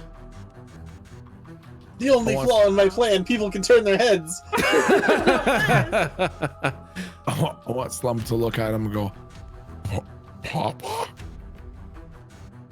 And he looks at you, and then he looks at Tycon, and then he looks at you again, and this big smile comes across his face. He says, you must be my son. Papa, yes, Slump is your son. I don't want to like turn around and give like the stink eye to Galdrick and just sort of like walk closer so that he's not like shouting. Yeah, and he's like, Slump, yes, of course, Slump. I'm so happy you decided to come. I wasn't sure if you'd actually find me here. I'm so glad. Slump, Yeah. we have so much to do together. Now, who are these other people? They should never have been allowed in here. How did they get in? They're no one. You can kill them. No, he doesn't say that. They're Slump's friends. They helped Slump find you. They said it was real important that Slump find his papa. Well, that's really quite nice. Please. Never mind. Sorry, never mind. All of you, why don't you come down here and we can all talk? Hello, hi. I'm Hello. gonna stay like on the stairwell, like where I'm still hidden. Yeah. My name is Melgah. Please come in and make yourself at home. This is better than I could have ever hoped. You've brought my son back to me. He's special, you know. Oh, Yeah. Ha! Slump is special. Papa said so. Slump is very special. Now, please, how did you get here? There's quite a battle outside. I'm not really sure how you made it in here, really. Elevator? Yep, there's door first, then there's an elevator. I mean, I There's did have another two elevator. guards upstairs, Jed and Ted. I mean, they're... Oh yeah, they're cool dudes. Yeah. Very nice. They said it was real exciting that Slump was here, and I better go down and see Papa right away. All right. Well, they shouldn't have let your friends in, but I guess, you know, all that matters is that you're here now. I guess thanks for delivering Slump. And you can just be on your way then. I appreciate the delivery Slump needs service. them. No, Slump needs them. No, Slump, actually, we don't need them at all. They're, Papa, yeah, Papa, yeah. Slump needs them. Oh, Watch this. You want to see a magic trick, Papa? yes. Slump walks up to Galdrick. Damn it! Well, I guess I'm down there now. Yep. I forced his fucking marker. And Slump walks up to Galdrick and says, Watch, Papa. Slump will show you how.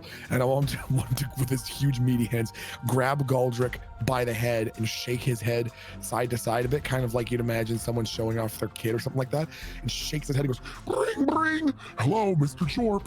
like he's using Galdrick's head as a phone. What are you doing? What's your name? Mr. Shut the fuck up. Hello, Mr. Jorp. Yeah. I want to like try to use whatever fucking angelic powers I have and just be like, hello. Hey, Mr. Jorp, peanut butter sandwiches are good, right? Yeah, yeah, man. Those are great. I love peanut butter sandwiches. Would you like to play with my Nokia phone? Hold on a second, Jorp. Slump is talking to Papa. And then I want him to like Slump covers Galdrick's entire face with his hand and goes, Slump's just on the phone with a friend, Papa. and then he uncovers his face. All right, gotta go for now, Jorp. His way of hanging up is not too hard, but not too lightly. Just slaps Galdrick in the middle of the face. Oh my god. Slump needs him because he's like a magic phone dog, Papa. Oh my god. I understand. Fucking kill me. But, I mean, well, I don't know how to say this. Slump, you're not going to be alive for much longer. Whoa. I mean, Why not? I appreciate you all bringing Slump here because we need to study him quite extensively. We're not really sure how he managed to be just so utterly perfect. And the others, with his exact strain, went erroneous. They went off. They're useless. So I mean, I can save you a whole lot of trouble if you want. You don't need to, chop him up and look at his brain. Oh, we kind of figured it out. I'm afraid. Oh yes, no. I'm sure you've got some silly little idea, but you see, we're really interested in the specifics. So I'm afraid we are going to have to cut him up and analyze all the pieces. So hold on a second. Question to the keeper, real quick. Yep. The hormone patch and all that stuff. Do we know if this is like based off of his body chemistry, or is this like a verbal attack activate? How exactly It's a This little one bit of issue both. command. So it's often activated by his body chemistry, but some require mechanical activation too. Like there are different types of hormone patches and different types of stims. Some require manual injection or activation, and others are just passively active by body chemistry. Gotcha. So like he can't at any point just be like deactivate, boo, and like shut Slump down. Or can he? I don't think you know that. Okay. I mean, he could issue a command, but I don't think he could like shut down the nanobots. Did we? Yeah, I was gonna say. Well, maybe he can. Maybe we just don't know. It's got that code. Yeah, and it might have been something that Dr. Tycon Dorius wouldn't put in his paperwork necessarily, or not on that level. Maybe that's Okay. like top secret shit that he only keeps on him. So Like knowing the- this, I kind of want to put my hand like on my hilt, on the hilt of my famous pistol. Yep. I don't want to look like I'm drawing it. Yep. I don't want to seem like I'm trying to cause aggression, but I want to start working on. I'm going MMO mechanic here. Yep. I'm essentially working on. I don't know if it's a circle on the ground. I don't know if it's a bullet I hit him with. I'm not quite sure what it is. I essentially want to do a silence.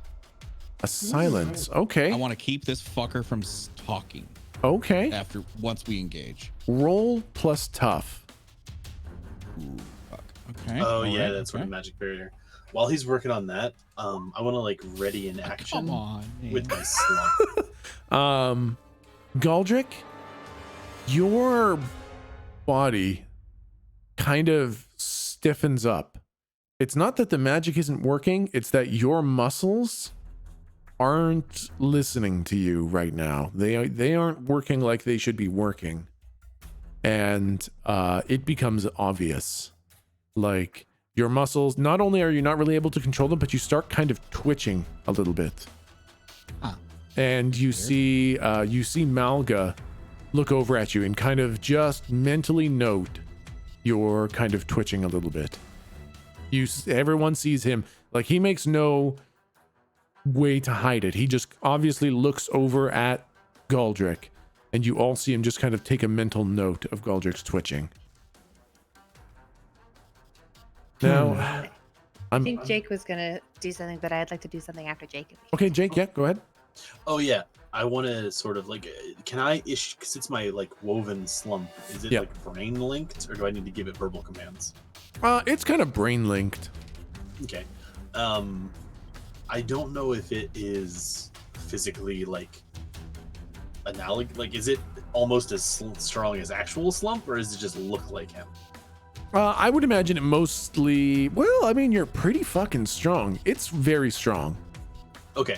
That I sort of want it to get ready to, if Melgah starts to do anything threatening, that I can like trigger the command for it to yell Papa and bear hug Malgus. Okay. Roll plus tough. Ah, fuck.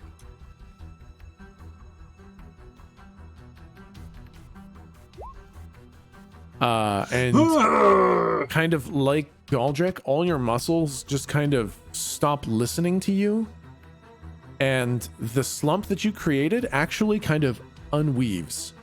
Ah, fuck. As your brain kind of gets fogged over, your muscles stop listening, and you start kind of twitching a little bit. And you see Melgah look over at you and make a mental note that your muscles are kind of twitching a little bit. And sorry, did he explain why Slump was going to die shortly? He said that he needed to find out why you were so perfect, so he needs to cut you up. Oh, okay. And Lou, you wanted to do something? I just wanted to take a good look at Tycon while all this is going on. Do we get a sense of how is he comfortable around his brother? Is he happy to be there? Or is there, yeah, just what's the mood on Tycon? Roll plus tough. Oh, just tough. Still. Oh shit! Oh, Okay, nice. a natural Using it 20. Yeah. You have absolutely no problem kind of ascertaining this. I won't make you roll plus perception either. But you can see him and he looks completely emotionless. If anything, the hint of a grin. But other than that, completely emotionless. Man, does it seem okay? So we saw him once in the school. Yeah. Does he seem like that's just the way he is, or does he seem under some sort of thrall? Well, I guess with that good roll, it looks both. It looks like he is relatively emotionless anyways, but he does seem a little bit extra pacified. Maybe the hormone works on more than just slumps. then. Yep. And Slump, you wanted to do something? No,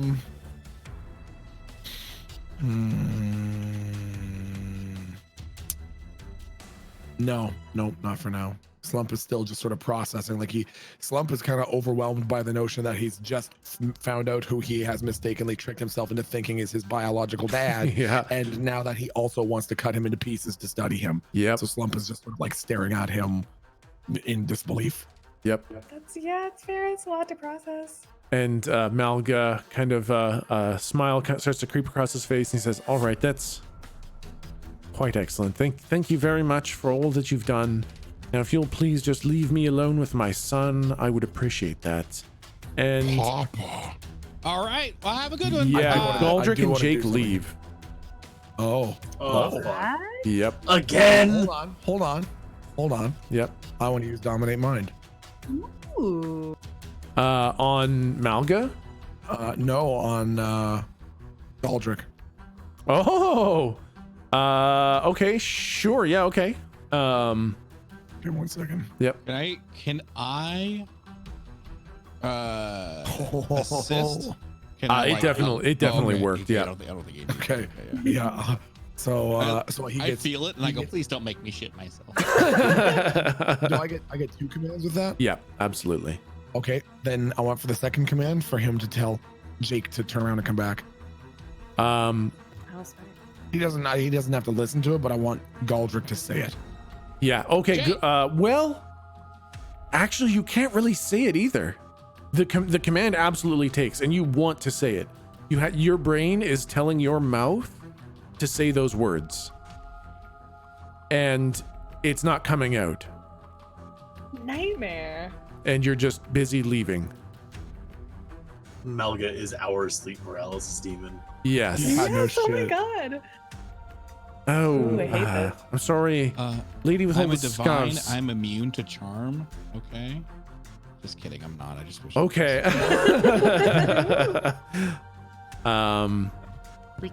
We can't let you harm him.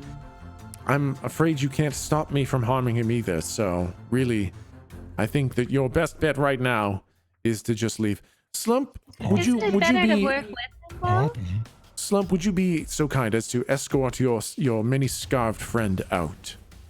And Slump, you have taken the point Dark Master as the monstrous. Right. This is your Dark Master. Oh, fuck. He was not able to issue commands very often, other than in the early days, you had those blazes of hunger. Even when you weren't hungry, you had blazes of hunger or violence.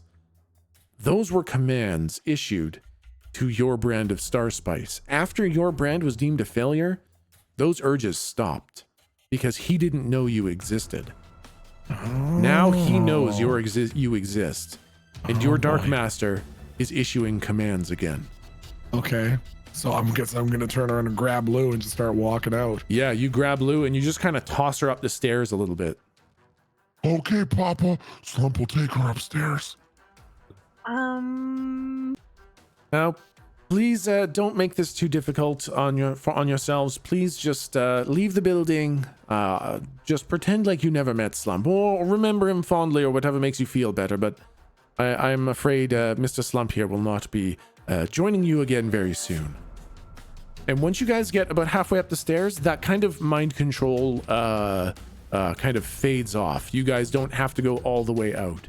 You get about halfway up the stairs, and then you kind of regain your control of yourselves again. So real quick, white-haired guy is Melgah. Yep. Who was Top Hat Man again? That's Tycon. Okay. White shoes, nerdy man, data metrics specialist. Gotcha. So not exactly a badass. Not exactly a badass in terms of physical prowess. Maybe a badass in terms of intellect. but not particularly intimidating in terms of physique. Okay, so once we get about like once we're walking up the stairs, I want to turn around like after I shake it loose, and I want to be like, Slump, Uh-huh. you got my back, right, buddy? Yeah, of course. And Papa's back. Yeah. It's Papa. And that's another thing, Mr. Teeny Slump. Talk? That mental grip does not lessen when you leave. It becomes focused. Like you feel like you want to do what he says, but you can fight it unless he concentrates, and then it is a Dark Master command. So right now you feel that suggestibility, but it's not unless he offers a direct concentrated command. And the only one you got of that was to kind of toss Lou on the stairs. Oh, not all the way out, just to the stairs. That Just was to the all stairs, his yeah. command for escort. Oh, I see. Yeah, Okay. he just wanted I'll you to say Slump toss her still- up the stairs. Okay, then I'll say Slump still has like his hand sort of like grabbing the shirt on her shoulder, like he's escorting her. Yep. And he sort of stops on the stairs with one foot on the upper stair and one foot on the lower stair, and turns around like he's kind of annoyed that he had stopped. And he goes, Mr. Teeny Top, what Papa said. Listen, Slump. Huh? That one, that's not your dad. 2, I'm your dad. Sorry to drop that bomb on you. Number 3, I'm gonna go kill what you think is your dad. I put my hand like on his hip, and I go, I'll see you on the other side, buddy. how would Slump react to this based on the influence from? And I want to say Dark before Master. he reacts to that, I want to jump through the wall. Oh my God. Shit. Holy fuck. Okay. So I will say at this point, so basically, Slump, you're going to act under the impression that you love your party, you care about your party, and you don't want to hurt them. You don't really want to hurt Melgah either, but you could. It's when I will tell you when he issues direct commands. Basically, you just have this general suggestibility to not want to hurt him. Okay. But you also very much don't want to hurt your party. So basically, I'll let you do whatever you want to do. That's kind of the background feeling that he has. And I'll let you know when you get a Dark Master command. Okay. Yeah. Okay. I have a temperature question. Yep.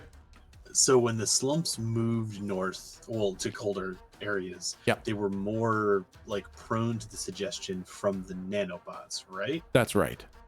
So in this instance, mechanically, if we made Slump hot, would that impact the commands that he's getting from Melgah? Would it be less susceptible? Yeah. Or suggestible. Or is it different? Or is that like mind control shit that has nothing to do with the nanobots? It might make him a little, you know what? I'll say you don't know. I'll say that's a good idea. I'll say that's a pretty solid piece of information to put together, but I don't want to give you the answer. I'd rather have it play out. Okay, because I am frantically, well, I guess if Lou's right next to me, because Galdrick fucking zipped through the floor. Yeah. Hey Lou. Yeah. You know how we just learned all the shit about the cold stuff, making them, the robots talking in their brain better? But if we make Slump, if we make Slump hot, he might just turn into like pissed off Slump and revert to being our buddy. Oh. I don't think I have much though. Have much of The hot making? I don't know. Okay. Well, here I'm gonna pass him my cashmere on my bunch of cashmere scarves. Put this around. Yeah, exactly. And wrap it around the top of your head. That'll think- keep in some body heat. I think Slump would still feel like I don't know what the word is, like influenced enough by Melgah, and also that he just personally likes cold enough that he would exactly. he would Hot just feels immediately fucking throw- bad. Absolutely. Yeah, he'd immediately just throw them on the ground. No. Oh, okay. No, But thank you. it's nice though. It's got a little. Thank you. No, thank you. It's soft, right? No, thank you. No. Slump's okay. Slump is fine. Slump is warm. Thank you. Okay, so now something's gonna happen. Okay. Because because Galdrick just jumped into the room. Okay, so I didn't want to steal no spotlight, but when I jump through the wall, I want to draw my pistol. Yep. And I want to shoot at the floor, like kind of between the two of them or one of them. Not really sure. And I've done this mechanic once, long time ago. Remember Rise of the Shield Hero? Is that what it's called? Eyes of the Shield Hero.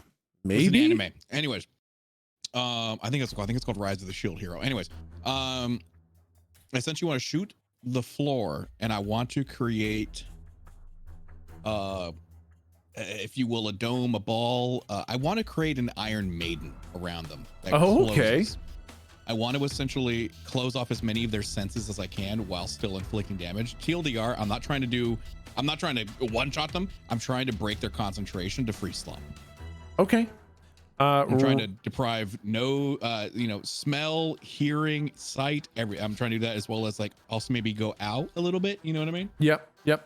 Okay, so why don't we have everybody roll plus cool to act under pressure for your initiative rolls, because we're going to be in combat here and we're going to start taking turns. What are we rolling plus, or is it just a Plus D20? cool. Okay. Okay, so we got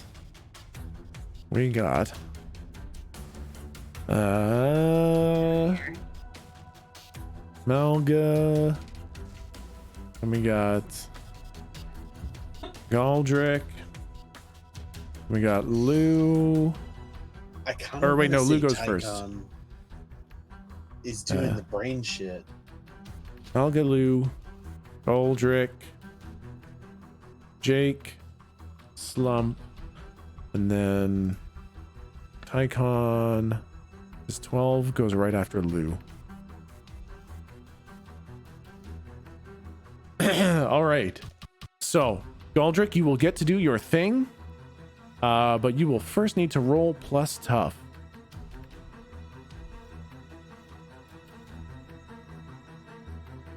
Okay. You can do this. So now roll plus roll plus weird to see if you can actually. So basically, that is your attempt to break this brain fog, this hormone-based brain Twice fog. in a row. What are you doing to me? Exactly. So you've broken through Yeah, the there we mental go. That's about resist. right. You've done That's your about right. okay. So your muscles listen to you and you pull out the gun. But when you fire this kind of Iron Maiden shield, it just kind of fizzles. Like the bullet kind of evaporates in the air as it approaches them. And now we're going to get into initiative order. And the first one up is Melgah, who issues a Dark Master command to Slump as he says, Slump, my son, could you please enter the room and take your place at my side kindly? We have to murder all your friends, so if you just be so kind as to come in here. Yes, Papa. I want Slump to just like walk through the wall. just walk face first into the wall and just push his way through it. Yep, just fucking like walks into it slowly and then with just sheer force of muscle, push a hole through the fucking wall. That's so fucking scary. And you take your... Hello, Slump. I love you so much. You have no idea how important you are to everyone here. Slump loves you too, Papa. And Lou, it is your turn. Jiminy Christmas. Would taking a moment to like look at the room and assess it to use up a turn? No, you can look around. No problem. I kind of want to, I kind of want to read a bad situation. Oh yeah, hell yeah. And figure, okay. Do you want me to roll? Yeah, that would be fantastic. That is sharp.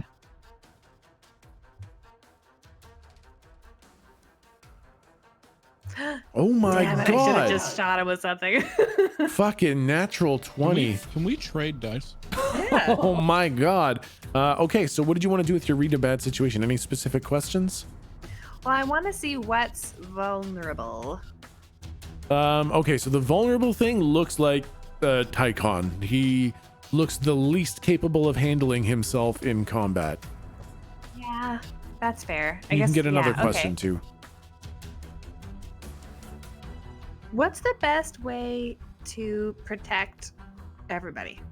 We're all the victims here, really. Well, let's consider Slump the victim here, because Slump Okay. is unwillingly being mind controlled and is absolutely the only one who is going, like they just said, we're going to cut him up.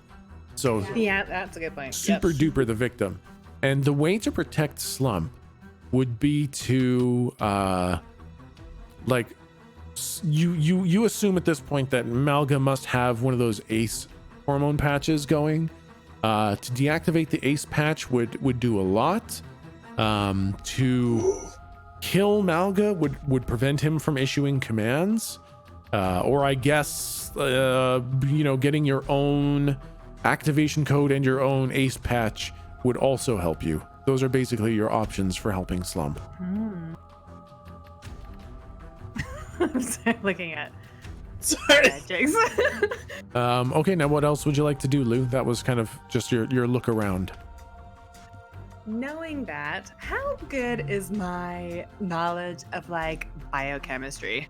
I guess I'd have to also somehow manufacture a counter hormone. It's like how there's some hormones that kind of counteract other hormones. And I was wondering what would counteract the Bard persuasion hormone. Yeah, you could roll that if you wanted to determine that information. That would be your turn Okay. to do two kind of checks. That's true. I would like to. I'm trying to think of something that can just help us, like, set us up well. So maybe if can I like buff somebody? What if I were to like make? Can I help Galdrick?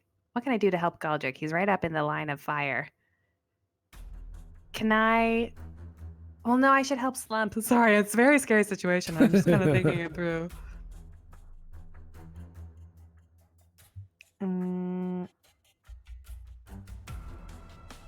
Yeah, let's try. Can I try? So you said, I'm sorry, but do you mind repeating what you said about helping Slump?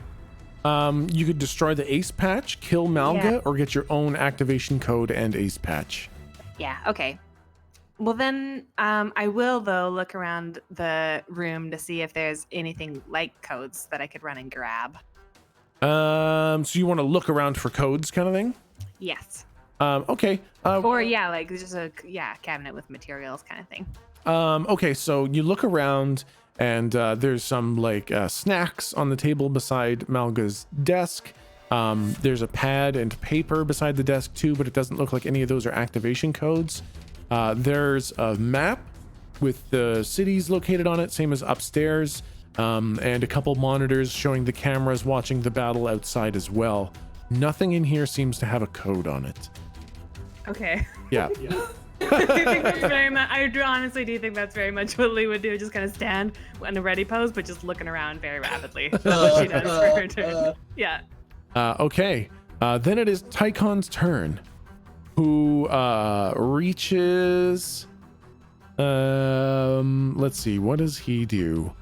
He reaches into his pocket, pulls out a handful of what looks like spice, and throws it into Galdrick's face. Oh my god. And with an 8, he stubs his toe on the ground and accidentally throws the spice into his own face.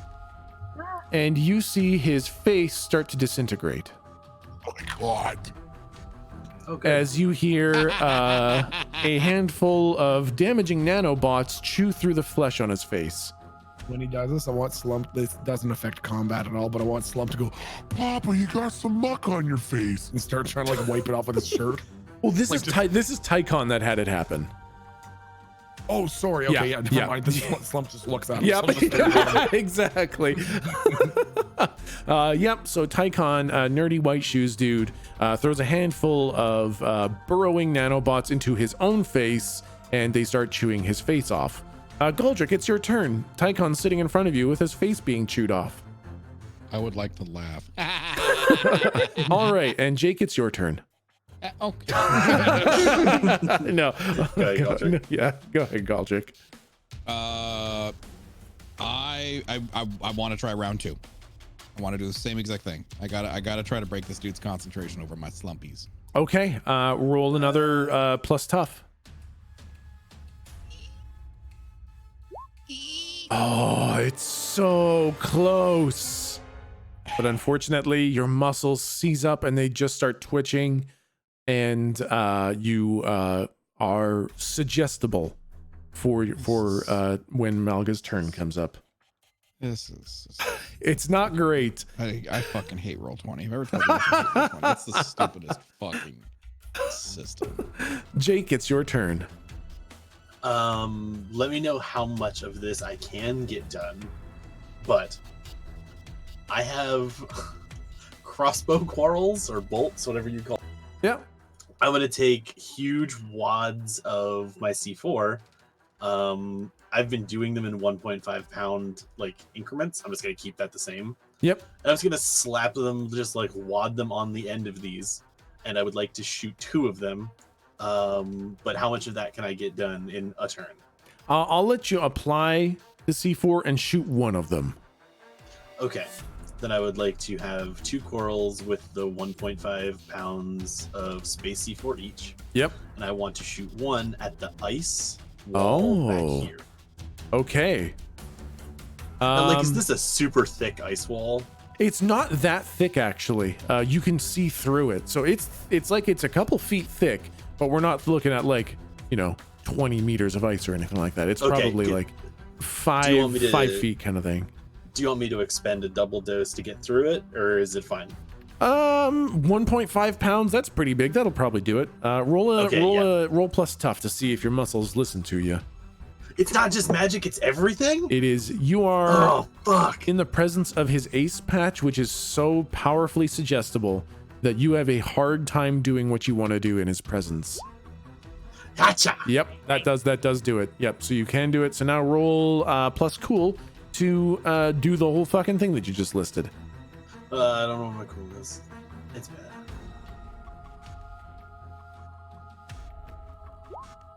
Yeah! It's not great. I would say with a 6, you can get C4 on one of the arrows and you shoot it and it doesn't stick into the ice. It just kind of lands on the ground right in front of that window. Like it kind of bounces off, doesn't stick in, and it just kind of lays on the ground there. That's good enough. All right. All right. Cool, I'm good. Slump, it is your turn. Okay. I'm not feeling immediately like directly under his influence, like I'm incapable of doing anything. You are capable of doing whatever you'd like. There's no necessary. The dark command was to go there next to him, kind of thing. Gotcha. Yeah. Okay. Now, my understanding of what's going on right now is not clouded by the fact that he's my dark master. Like I can comprehend that my friends are in danger. Yes, absolutely. Okay, then I want to use grand entrance. Yep. And I forget, what is that plus? I think that one is plus weird. Okay, give me 1 second here. Roll20's being a piece of shit. Of course. As it always is. Could you roll for me? It's just not responding, not clicking anything. I can't even move the window. So plus weird, you said? Yep. Okay, then it for me, it is plus 3. Plus 3. Yep, that's a 13, so that is successful. Okay. Yeah, and so everyone has their attention focused on you. Is that what it is? Okay. I think that's a partial success, which means that one person will have their attention on me. Yep. And I'll say that will be Melgah. Okay. And I want to look at him and just like fucking God, what's his fucking name? Sloth from the Goonies. Yep. I want to go, Papa, you've been bad, and bear hug him. Okay. Yep, you grab him, no fucking problem. Okay, all right. Now it is Melgah's turn. Oh shit. And Melgah, looking a little bit uncomfortable from the probably a little bit too tight bear hug, and with his attention absolutely drawn to you, looks you straight in the eyes, Slump, and says, Oh, Slump, this is really not really necessary. Would you be a doll and go murder Galdrick there? Or I guess I don't know that his name is Galdrick. He just has that kind of face. Would you please go over there and punch the little man until he dies? And You got it, Papa. yeah. And Slump, I would like you to roll plus tough, or like a full attack. So like your advantage, your bonus, your big fucking, oh yeah, 17. Ooh. How much damage do you do with a hit? I do I do +5 harm damage, and then I also do +1 on top of that. Okay. Galdrick, you get just pummeled by like an absolutely emotionless, heartless Slump who buries a fist in your head for 6 harm. I would like to look like Yoshi after Mario has used him to jump across the bridge and he is abandoned. Okay. And that was okay. Let's see. Okay. Galdrick looks real bad, and Lou, it is your turn. And I'd like to try and jinx Melgah's ace hormone so that it's just like chock-a-block full of lint and just falls off. Like the gummy gets ungummed with lint and falls off of his body. Okay, so you want to try to jinx him? Yes. Okay, what's that roll? It's just like plus weird or something? Plus weird. Okay, roll plus weird. First of all, you need to roll your Constitution saving throw. So your roll plus tough. Aw, nerds. And your muscles seize up and you are suggestible. Then it is Tycon's turn. And he starts brushing his face to try to get the bots off his face, and he's just kind of like brushing flesh off his face as it has chewed through most of the fatty layer, and it's just kind of hanging on there. So he looks kind of like a weird meaty skeleton face. Yuck. And did not attack his eyes. Oh shit, I guess, yeah, okay. That, you know what? Good fucking point. He definitely threw it all over his face. His eyes are super fucked. Oh my god, dude. This is horrible. All right, just a sec. I gotta note that down. Oh my god. Yeah. One guy's controlling Slump who's now beating the shit out of Galdrick, and this fucking idiot just fell and spilled acid in his face and melted his eyeballs out. Yep. Really weird day. Bad, dude. Good. And he no one's used any electronics. So then What the fuck? I have a whole list of abilities for these guys. I custom built some fucking NPCs for this shit. He reaches into his pocket, he pulls out a laser pistol and tries to shoot Jake back there through the hole that Slump made. And he accidentally has the pistol turned around the wrong way and shoots himself in his half-eaten eyeball. Oh, not his day. And he deals critical 4 damage to his own fucking eyeball. Oh my god. It's a bad day for Tycon. His eyes are all fucked up, so he can't tell which way he's holding the pistol. He pulls the trigger and blows his own fucking eyeball out, very Red Ryder BB gun fucking style. He shoots at fucking Jake, and it reflects off the staircase, hits an icicle hanging precariously in the ceiling, and the icicle drives its fucking self through his eyeball, and he takes another 4 fucking damage. Tycon doesn't look great, to be honest, at this point. Tycon's looking a little bit rough. Galdrick would like to be holding his face from where he just got punched by Slump and just go.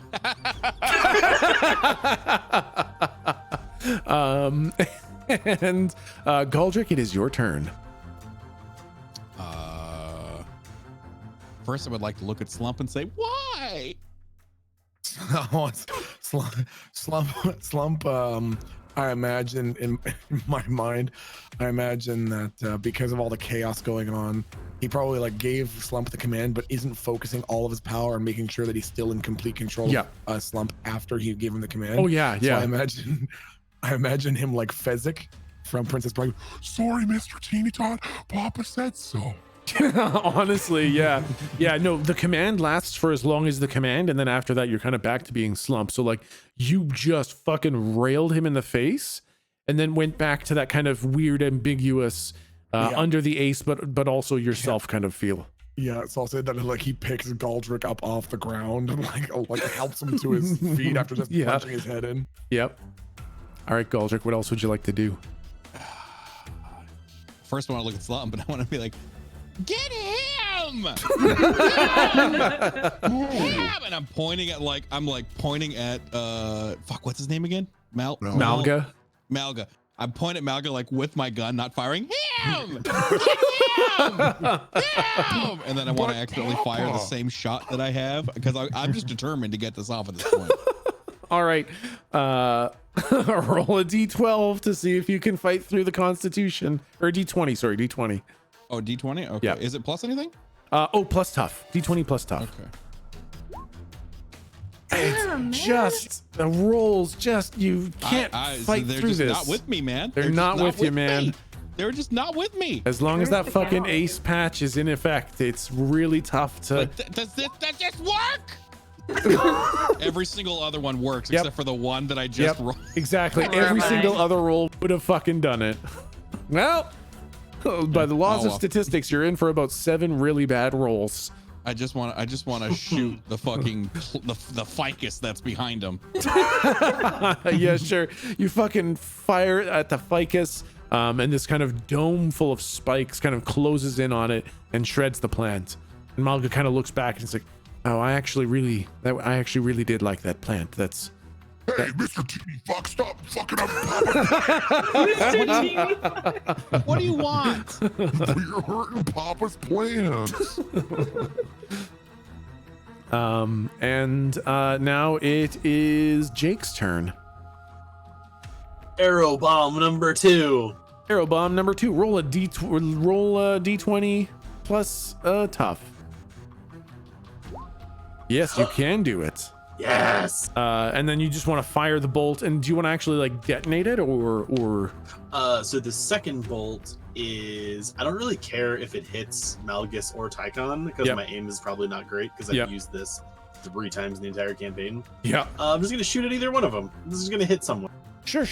Okay. Roll plus what? Cool. Well, okay. Question first. Yep. When Tycon's eyes started to melt, did Melgah show any like? Was there anything coming from? Was he like, "Oh no, baby brother, your eyes are melting," or was he just like, "Oh cool, your face looks great"? I think a little smirk. Ooh. Okay, cool. Then yeah, I don't give a shit who it hits then. Yep. I was gonna go into it with the fucking like, I'll kill your brother because he's a piece of shit. Yeah. I don't think he cares. No, if anything, he thought it was just a little bit funny that Melgah or that Tycon has fucking thrown his own face eaters into his own face and then had his eye poked out with his BB gun. So yeah, I'm just going to thwomp. Yep. Roll. He said. Yep. Roll plus cool. Just need above a 10. My cool is. Okay. Yep. Yeah. It works. It does work. You fire the bolt, and I guess just for comedic effect, it lodges itself in Tycon's shoulder. He's got one eye. He's got one eye mush, one eye missing, face half eaten off, and now a C4 crossbow bolt buried in his shoulder. And then, assuming that I have any kind of like eye contact with the rest of the party. Yep. I'm just gonna like hold my phone to them, like with my thumb extended, so they know that they're very close to a bomb. Okay. Yep. Okay, that's your turn. And Slump, it is your turn. I want to football punch Tychondrius Oh right my in his rotting face as hard as I can. Oh my god. Okay. Oh, wait. How much damage does the crossbow deal? Like, you fucking hit him. How much damage did you deal to him? How much damage is a fucking crossbow? I imagine like 3 or 4. Oh yeah, shit. Sorry. And literally, I just have X harm.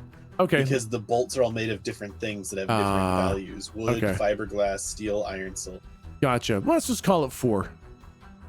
Sure.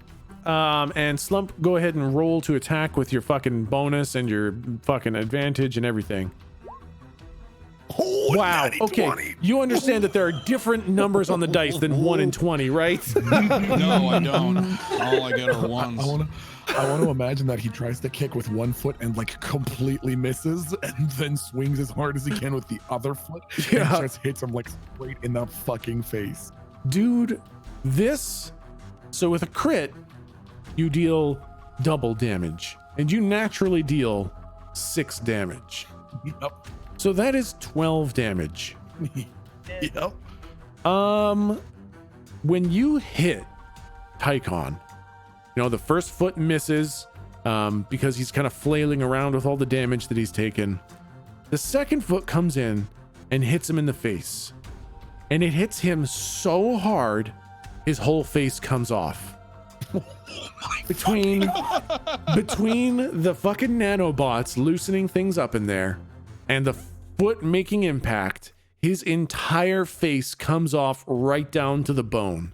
Oh my And god! I want this screeching skeleton gets flung away from you with such force that he blasts through that table of snacks, and his entire body kind of wrenches in an awful position as he lays on the ground like 15 feet away from you. Okay, is he still moving? Is he still like screeching and grabbing at his recently kicked off face? Yeah, so he is fucking, he's making a fit. He is, but not a lot of a fit. Like more like a person in their death rattles fit. Oh god, okay. Like a person who might have 1 hit point left. Okay. Yeah. A person who's taken 24 out of 25 hit points kind of might scream. It's not looking good. You feel he might take 1 point of bleeding damage on the next turn, and that might be it. Okay, and I guess that's it for your fucking turn. Yep. And then the turn clicks over, and Tycon says something really cool and also lame, and then literally just fucking bleeds to death there. Literally just fucking gurgles and then is silent. Hope we didn't need him for anything. Just a sec, I gotta read all the shit I had written down for him. He didn't really get to show much. Yep, no, I guess. and then there was one. Okay, next is Melgah's turn.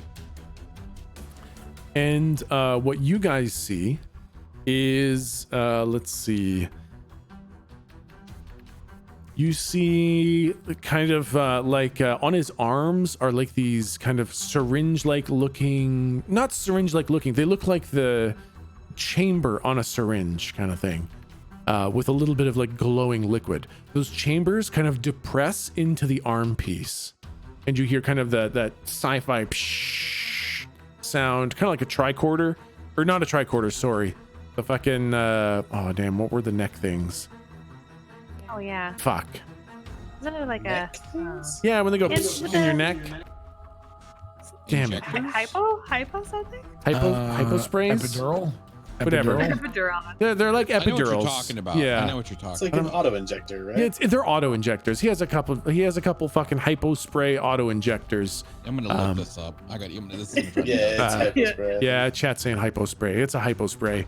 He's got like 2 hypo sprays that go into his arm, and you see his eyes kind of dilate, and then you see his whole stance get a little bit more prepared. I don't like that. I'm gonna go. This is. And then plus. No plus. Yeah, no, it's not great for you guys. Okay. And he says, now this is really unnecessary. It's really quite a bummer that you just killed my brother. That was Slump, well done, nice kick, but really he was quite smart, and now, well, he's just fucking mush. Now he's a stay-at-home dog. Yes, Slump, you've turned my brother into a stay-at-home dog, but that's all right. I understand. This is part of what makes you so wonderful. However, the rest of you will need to give me Slump, and if you don't give him to me, I will take him piece by piece. And if you continue this resistance, I will have no choice but to destroy him. I will annihilate him so that no one will have his secrets. So please don't push this too far, or I will absolutely have to destroy him. And that's his turn. Okay. And next is Lou. I still want to try and get that ace bandage off him. So I'm gonna try and still lint him. Okay. Lint attack. Yep. Roll a d20 plus tough. Got to beat a 12. Damn. Yes. 11. You're just totally seizing up. Can't quite get it. Actually, Oh yeah. roll again. I'll give you advantage on this. Yep, you can. You do save through it. It seems like that pressure is not quite as strong on you, and you're able to fight through it. So go ahead Because I'm and far away. you're not sure why. But yeah, you want to do Jinx? I do. I should roll. You should roll. I should roll for Jinx. Roll for Jinx plus weird. Yep, no, that's if it's Does above a it? 10, that's a success. Oh my god. All right. So what I'll say is, you see like suddenly for basically no reason, his suit sparks a little bit on kind of the left shoulder, and then you look through your goggles and you see Gold Buddy trying to like hotwire his suit. God bless Gold Buddy. Love that little person. And everyone will now have advantage when saving on those Constitution saving throws to resist the ace patch. You will have advantage because it's not working all that great anymore. Galdrick, it's your turn. I'm gonna do the same thing, Alex. Okay. Roll to resist the thing, and you can do it at advantage. Roll plus tough, beat a 12. Hey, Okay. there you go. Okay. Yeah. All right. You can Okay, do now I what you gotta want to the do. weird. Now you got to do the weird. Okay, now I gotta do the weird. Okay, Yep. here we go. Roll that weird. Hey, What's What the up? fuck? there you This better go. one-shot him at this point. I swear. So you fire this bullet, and I guess you're saying it kind of like makes a bubble around him with spikes pointing inward. I'm essentially, well, since it's only him now, I'm essentially making an Iron Maiden. Okay, yeah. So yeah, just a Iron Maiden around him with a bunch of spikes that start dealing damage, right? Yep. Okay. I'm essentially trying to deal damage and cut off his sensory, as much of his senses as I can. Yep. Okay. I'm trying to break my brother free. My son. Never mind. Yeah. My son. Fuck. God damn it. Okay. We'll call this 2 damage per turn, basically, Okay. and he'll just keep He's gonna taking get out of that. it immediately. I know that. Yeah. That's okay. I'm okay. With that. I'm okay. With that. I'm just trying to break. I'm something free. glad okay that you with know that. I'm okay if it does no damage. I'm just trying to save Slump. Jake, it is your turn. Okay. In one hand, I have my phone to detonate the bomb. Yep. And with the other hand, I do the circle as I come down the stairs and say, "Hey Melgah." Yes. Hey. Yes. Hey Melgah. Hey. Yes. Hey, check it out. Does Uh, he look at the circle? Yeah, sure. Why not? Yeah, he does. As soon as I see it, I go, "Oh, and I blow up the bomb behind him that's on the glass wall. Or I'm sorry, Okay. the ice wall. Yep. Does he have a reaction? How big of an explosion is 1.5 pounds? We've done this a few times, and I feel if I Google it again, I'll be on the list. Okay. But the lower floor of a small home or a large vehicle is 1.5 pounds. Now, would you feel like in an enclosed space like this, you would all take damage? Or is this mostly just... Probably. let's not Okay, hold on. Yeah. Now let's say so a house or vehicle would allow the compression out. Considering this is a bunker, Yeah. I don't think it's gonna go anywhere. Yeah. So we may all just have a little womp moment. Okay. Or some nosebleeds. Okay. But I definitely think that maybe when you made me say it out loud and I said the first floor of a single family home and we're in one room, Yeah. I may regret my plan, but yeah. Okay, so Because there's more, and if he flinches, I blow up the other one that's right behind him. You blow up both. Well, I need his reaction to the first one. Oh, I mean, yeah, he obviously looks at the fucking explosion behind him that causes you all to get nosebleeds. 2 for flinching! Boom! And I blow up the second one that's in his brother's body. Okay, so everyone takes 4 damage. Yeah! Well, I'm dead. You're not I dead. was gonna say Galdrick must not be feeling very good. Galdrick- He took 6 harm from me and 4 harm from that. Yeah, that's not great. I'm dead. You're not dead. I'm dead You're- on the inside. You're okay. That makes sense. You did. The only damage Galdrick has taken is the punch from Slump and the explosion from Jake. So basically, the only one killing Galdrick right now is his team. Yeah! And you know what? I'm okay with it. If I had to choose a way to go. So I will say that does knock back Melgah. He goes flying 10 feet away from his dead, exploded brother, and the ice is smashed open to the outside, where you can see the army of Slumps just going nuts out there. My ears are probably ringing horribly. Yeah, you're It's guys. nice and cold in here for you, buddy! Oh I can do that my for you, God. Oh my God. A little drafty! And yeah, so you all take that damage. It hurts all of you very badly. And all of your ears are ringing, all of your noses are bleeding, all of your vision is blurred. And Slump, it is your turn. This plan was perfect! This isn't typically a combat roll, but I'm going to use it as a combat roll because I think you'll like sort of the way that I'm using it, and you can decide what it does to influence the combat. Yep. I want to use Soothe Oh, interesting. because I saw that he's in this combat stance, right? Like he's getting ready to beat some ass. Yeah. So all I want to do is use Soothe to like throw him off balance mentally, Yep. so that he's no longer feeling as prepared for combat. Okay. I fucking typically dig that shit. Yeah, and typically that doesn't have a role at all. I just Yep. do it just by talking. But I'll say that obviously for the sake of fairness, Yep. that will just be my turn, is Yeah. me doing that. Okay, So I yeah. want to look at him and go, Papa, you're gonna ruin the floor. And he looks at you, and yeah, that kind of fucking just weird psychic thing that you have, this kind of link to your dark master. You can kind of see all of his veins kind of bulged a little bit as he took a heavy hit of a steroid. okay. And all of a sudden the veins kind of go down a bit and his stance slackens. And I will remove that buff from him. Hell yeah. Fucking nice. Holy shit.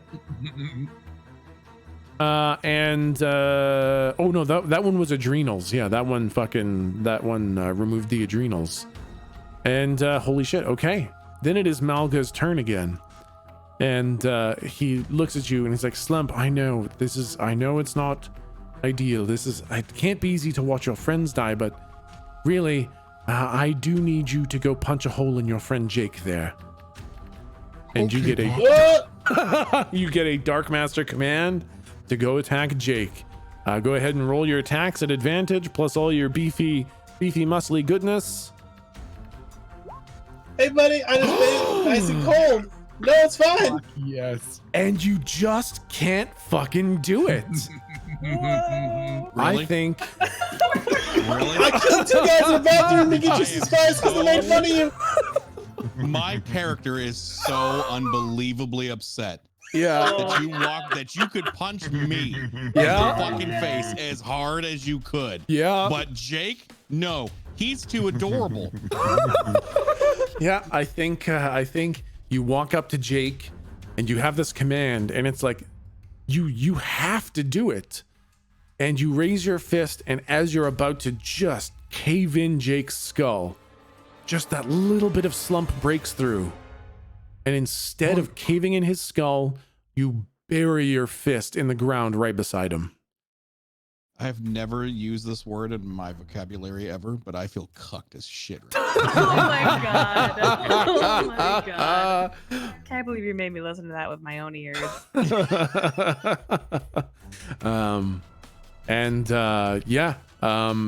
Melgah looks over and he's like, Slump, now come on now.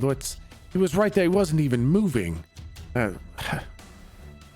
right. Papa, he's my friend. I know you think they're your friend, you've been with them for a while, but I'm your father. I created you. Slump, we have to work together here. We can make a better world. Okay, Papa, but unfortunately for you, it's someone else's turn, fuckface. It is indeed Lou's turn now. Oh shit. So what's his suit look like? It's like heavy plate armor, like a fucking medieval knight. And in the armor is like ribbed tubing going through the metal plating. Not exposed, it's covered by the metal. Was it damaged at all by the explosion? Damaged by the explosion. No, that's mostly concussive, and he's got some pretty good padding in there. But his left shoulder is a little bit fucked up from Gold Buddy. Can I, if there's like a, I would like to try and do damage. Yep. So I would like to maybe do a, use my big whammy to use magic to do damage instead of so I can. Okay, but first roll tough to see if I can. Roll tough to see if you can do it. And yeah, roll it at advantage. Right. And you have to beat a 10 Okay. because things are getting fucked up for him. Oh, curses. Damn. 2 rolls can't beat a 10. Your muscles are locking up. There's still enough of that ace patch hormone in the air that it's just too much to fight, and you can't quite master your muscles. Okay. Galdrick, it is your turn.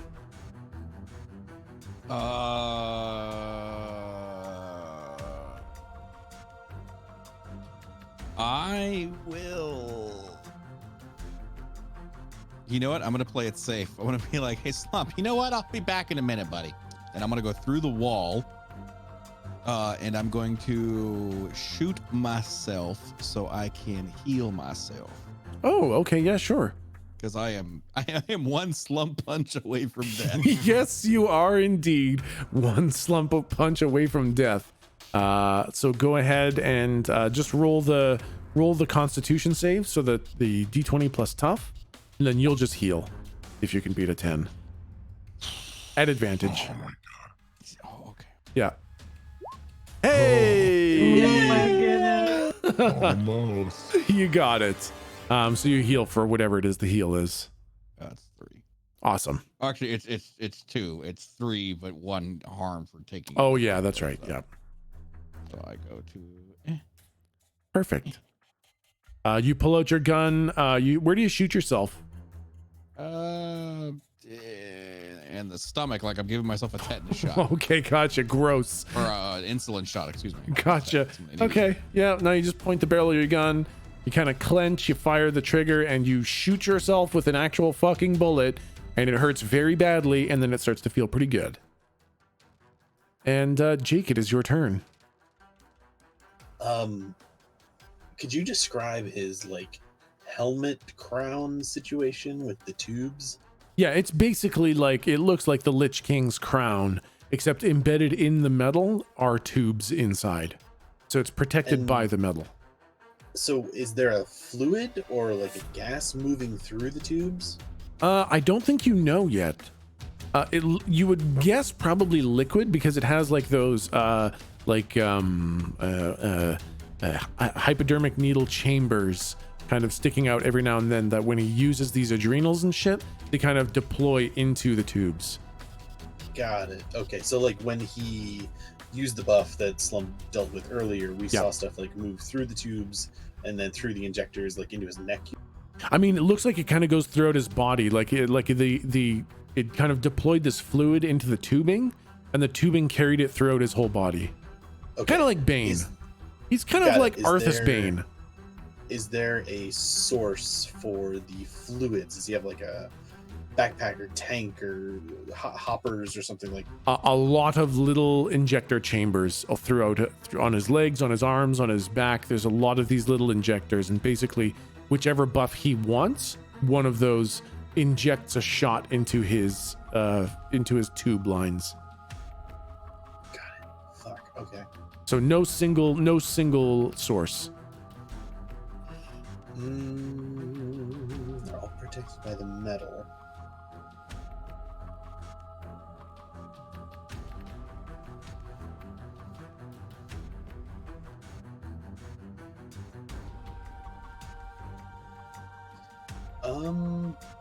Fuck. Sorry, I was looking through to see if I had anything to like get at these tubes, and I really don't think I do. I'm just gonna use magic and bring back the old classic zip zap fireball attack. All right, sounds good. Roll the Constitution saves. So 2 d20s plus tough, gotta beat a 10. Oh yeah, no problem. And then you want to, I mean, you saved with the first one. If you want, you can just use the second roll for your fucking magic.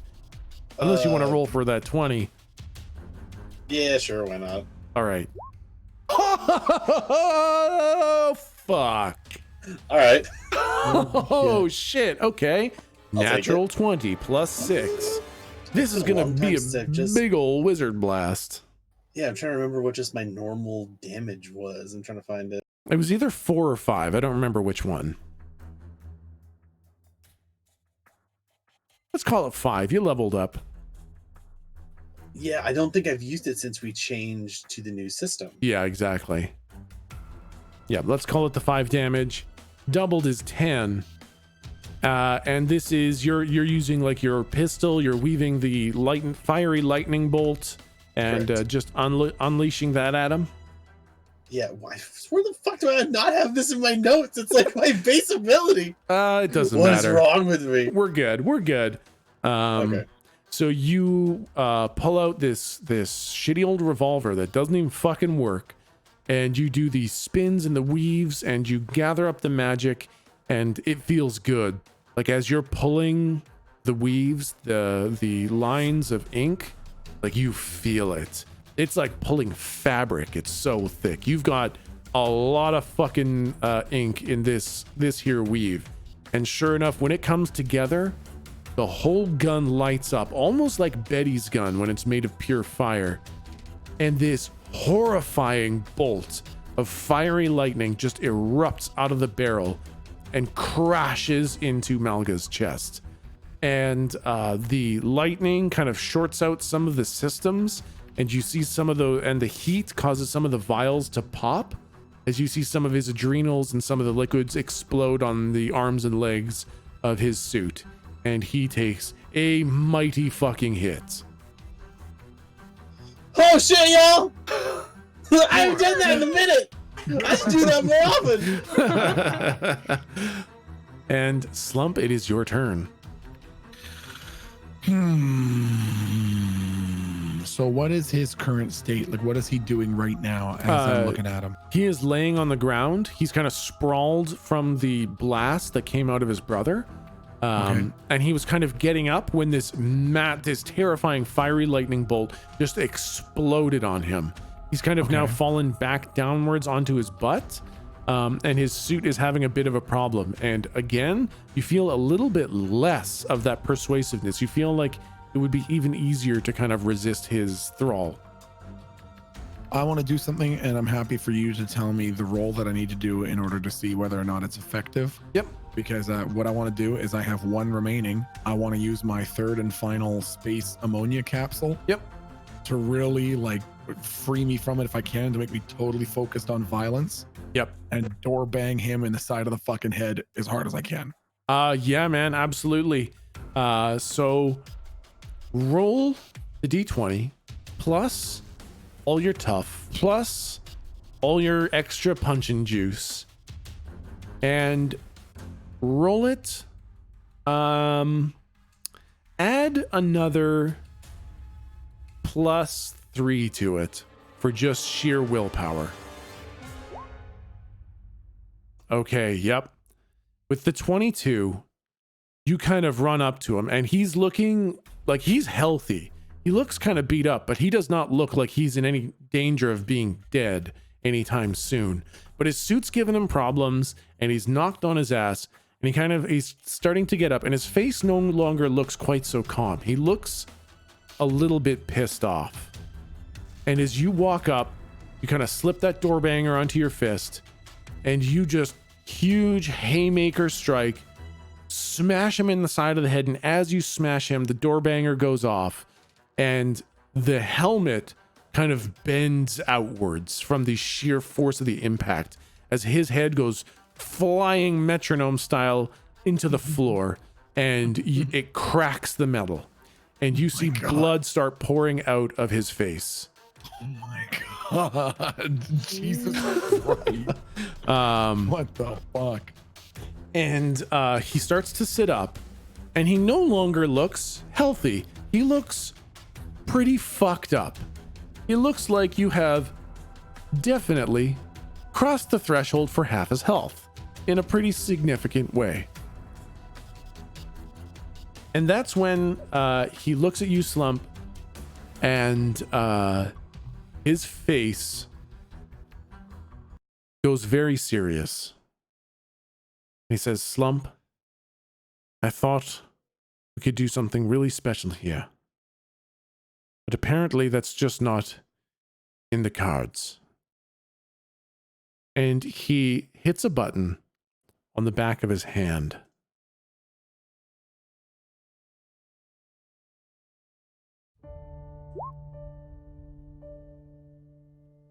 And time slows down for this moment, as none of you are able to react to what happens now. You see Slump, and his veins start to turn black, and his skin turns red, horribly superheated red. And then you see his body start to tear itself apart. You see the flesh start to almost vaporize off his body as it comes across in flakes, just drifting into the air. And you feel this incredible pull, like a black hole being formed in front of you. And more of Slump's flesh starts to float off of his body. The veins go hard as rock, and everything living about Slump begins to seize up. But then you see some of his flesh start to refasten itself to his body. It's almost like it's being sewn on, and not uniformly. It's almost desperate. It's like someone's trying to catch the flesh as it's flying off and stick it back on, like some sort of intelligent force is desperately putting Slump back together faster than he can be torn apart. Can everyone please roll plus sharp?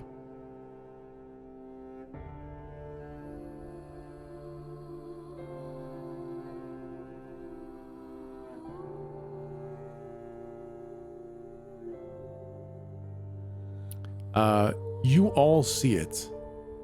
You didn't notice it at first, but you see a tear in the fabric of reality, and stepping out from it is Volos.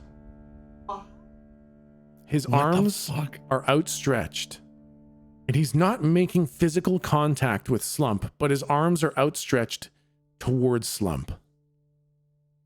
And Lou, you look through your glasses, and you see threads of white ink coming out of Volos's hands, and they're desperately lashing out into the air, grabbing pieces of Slump, but they're not making up for all the movement you see. So you flip your glasses to the green ink, and you see tendrils of green ink coming out of Volos's hands.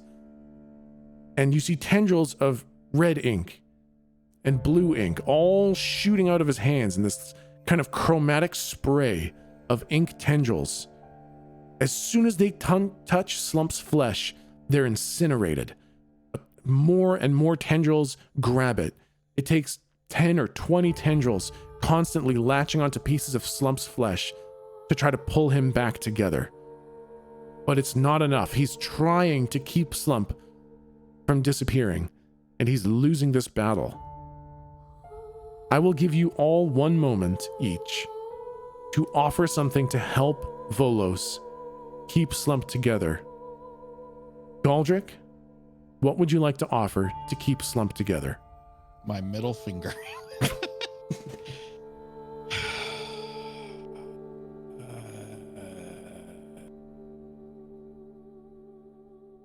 I don't really fucking. Oh God, I'm gonna fucking hate this. I'll give him a luck point. Oh shit! Is that your last luck point? No, I have 3 left. Okay.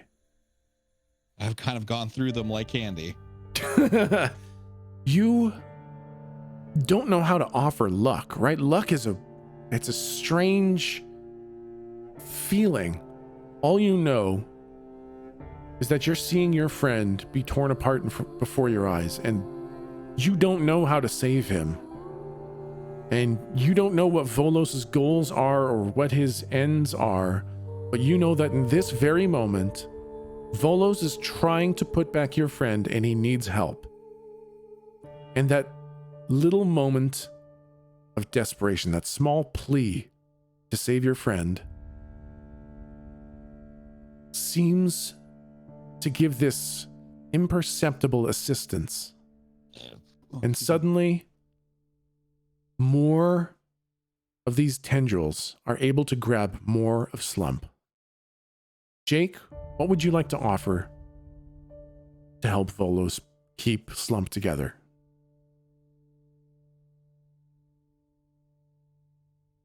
I'm trying to remember the last thing he asked me for, because I think it was either a pound of Slump flesh or Galdrick's eye, right?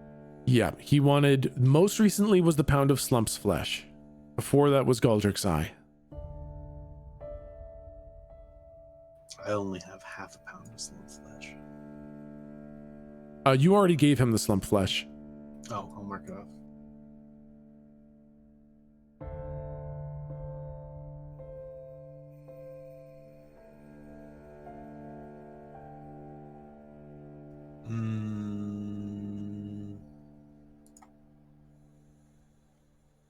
I have 2. Can this be like an abstract thing? Absolutely. Luck is pretty abstract. I want to give him both my hatred for Tom and my memory of Arinda. Oh, Holy fuck. Should have just given him some luck, man. Jesus. I think they've moved on. Yeah. And they're sort of like stuck to me. Yep. And I think it's time to sort of like take a step. These I don't know what he does, but he seems to want weird shit. Yeah. And I think I can let that go. You, these are these incredible, powerful emotions, and seeing Slump torn to pieces like this, seeing the end of Slump and knowing that there's nothing you can do other than try to help. It reminds you of the friendship that you had with Tom before everything got so fucked up. It reminds you of how much you cared for Arinda and what that did when everything went kind of backwards.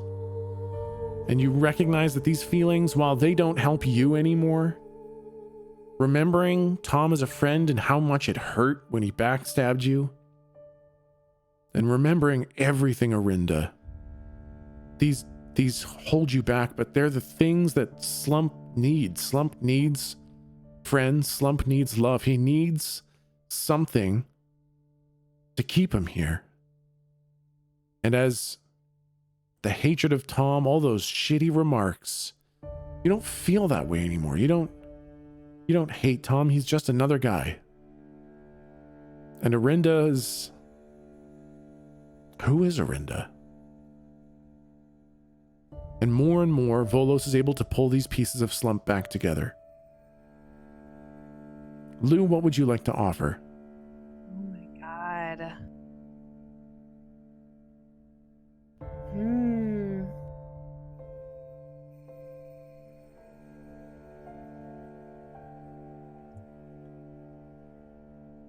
Well, I'm leaning luck, but I have another idea, but it might be a bad idea. So I'm gonna go with the bad idea. What if I were to give up my spookiness? Oh. What you want if to give up? it'd be like a class shift almost? What if I gave up my ability to see? You want to give up your ability to see in order to save Slump? Because it's almost like, but it's like giving it up, but it's also like I can't bear to see him being pulled apart like this too. So it's like, yeah. Yep, absolutely. So you're flipping through these goggles and you see all these tendrils, like this frantic chromatic spray. Shit. And they're desperately trying to pull Slump together, and it just doesn't seem to be enough. The love of his friends, the sacrifices, the luck, the memories, the emotions, all that has helped, but it's still not enough, and Slump is fading, and he's fading faster than he's being put together. And you offer something that you didn't know you could offer. It wasn't a choice you made. It wasn't something that you bought. It's something you were born with, something you never really understood. The ability to see into other inks. The ability to see weaving. And the hatred of seeing Slump torn apart. And the agony of seeing the struggle to put him back together, failing, to see this desperate attempt to weave back a friend failing. You feel like it would be better to just witness a person dying than seeing them be desperately saved and failed. You close your eyes, unable to watch this. And your third eye closes as well. And when you open your eye, it doesn't. And then you open your eyes and all you see is your friend Slump. Thick wafts of flesh floating away from him, but they're coming together at this incredible rate, this just unbelievable speed. Every single fragment of Slump that's flying away is being grabbed and put back together. And then this horrible moment, this horrifying experience starts to slow. You see those veins, those black hardened veins start to smooth. They go back into his skin. They're no longer visible. That solidifying, paralyzed flesh starts to move a little bit more. And then you see nothing other than Slump put back together, and you feel yourself significantly more mundane than you were before. Time kind of resumes, and you all see Slump put back together. Slump, you feel like the world is dimmer. You feel like the rest of the world is a little bit more lifeless. And you have this overwhelming sense of approaching doom. It seems far off, but it seems certain and inescapable. You know that death comes for you. You don't know how or when, but you do know it. And Slump, I would like you to remove all luck, Holy shit. as your character is now doomed, saved from the death that was written in the spice that you ingested. One fate thwarted, but death cannot be permanently evaded. You have no luck. Your character is doomed, but you are at this moment alive. Dumbass should have spent that shit. And time resumes.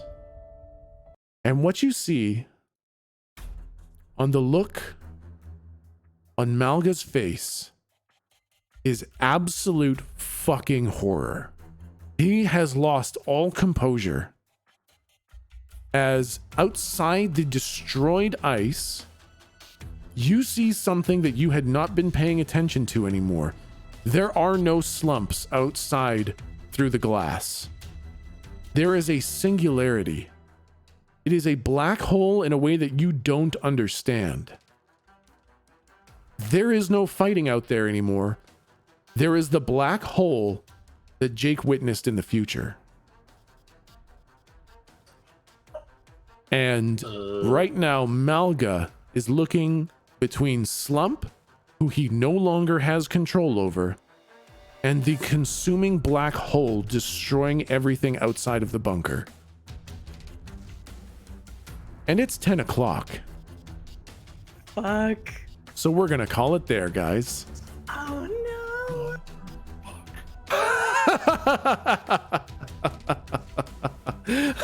Holy Christ. I have not seen a cliffhanger like that fucking ever. What the? Best fucking best Mars session to date. Jesus Christ. Oh my God. This is terrible. I was so fucking anxious for this session, guys. You were kidding. Oh my God. Oh man, you guys, if you didn't think you were in the end game for the first arc, I hope you fucking feel it now. Holy shit. Holy fucking shit is right. Oh my God. Okay. All wow. right, guys. Glad you're not done. You're not dead, Slump. That's Yeah. good. Yeah. Wow. All right. I was turning into fucking Voldemort there. Yes, Jesus you were. Yeah, for real. Yep, that's absolutely the kind of image, was that Voldemort kind of disintegration death. Oh, And Well, old shit. Volos put you back together. Fuck.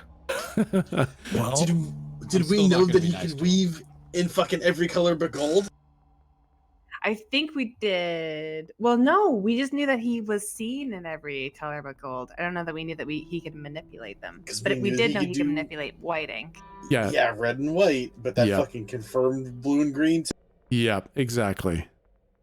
Oh my god. Yep. That's why I started typing in the thing when you were starting to give him powers. I was like, no, that let him do the gold stuff? I'm like, no! You're so right. You're so right. Okay, holy shit. I wasn't sure what you guys were going to offer. I fucking love all the choices. Love it, love it, love it, love it. You guys did fucking amazing. Thank you guys so much. Holy shit. that was fucking unreal. Holy shit. Okay, awesome. We will be back next week, guys. You bet. See you guys in a week. All right, I'll see you guys in a week. Okay. Bye. Bye, Jed.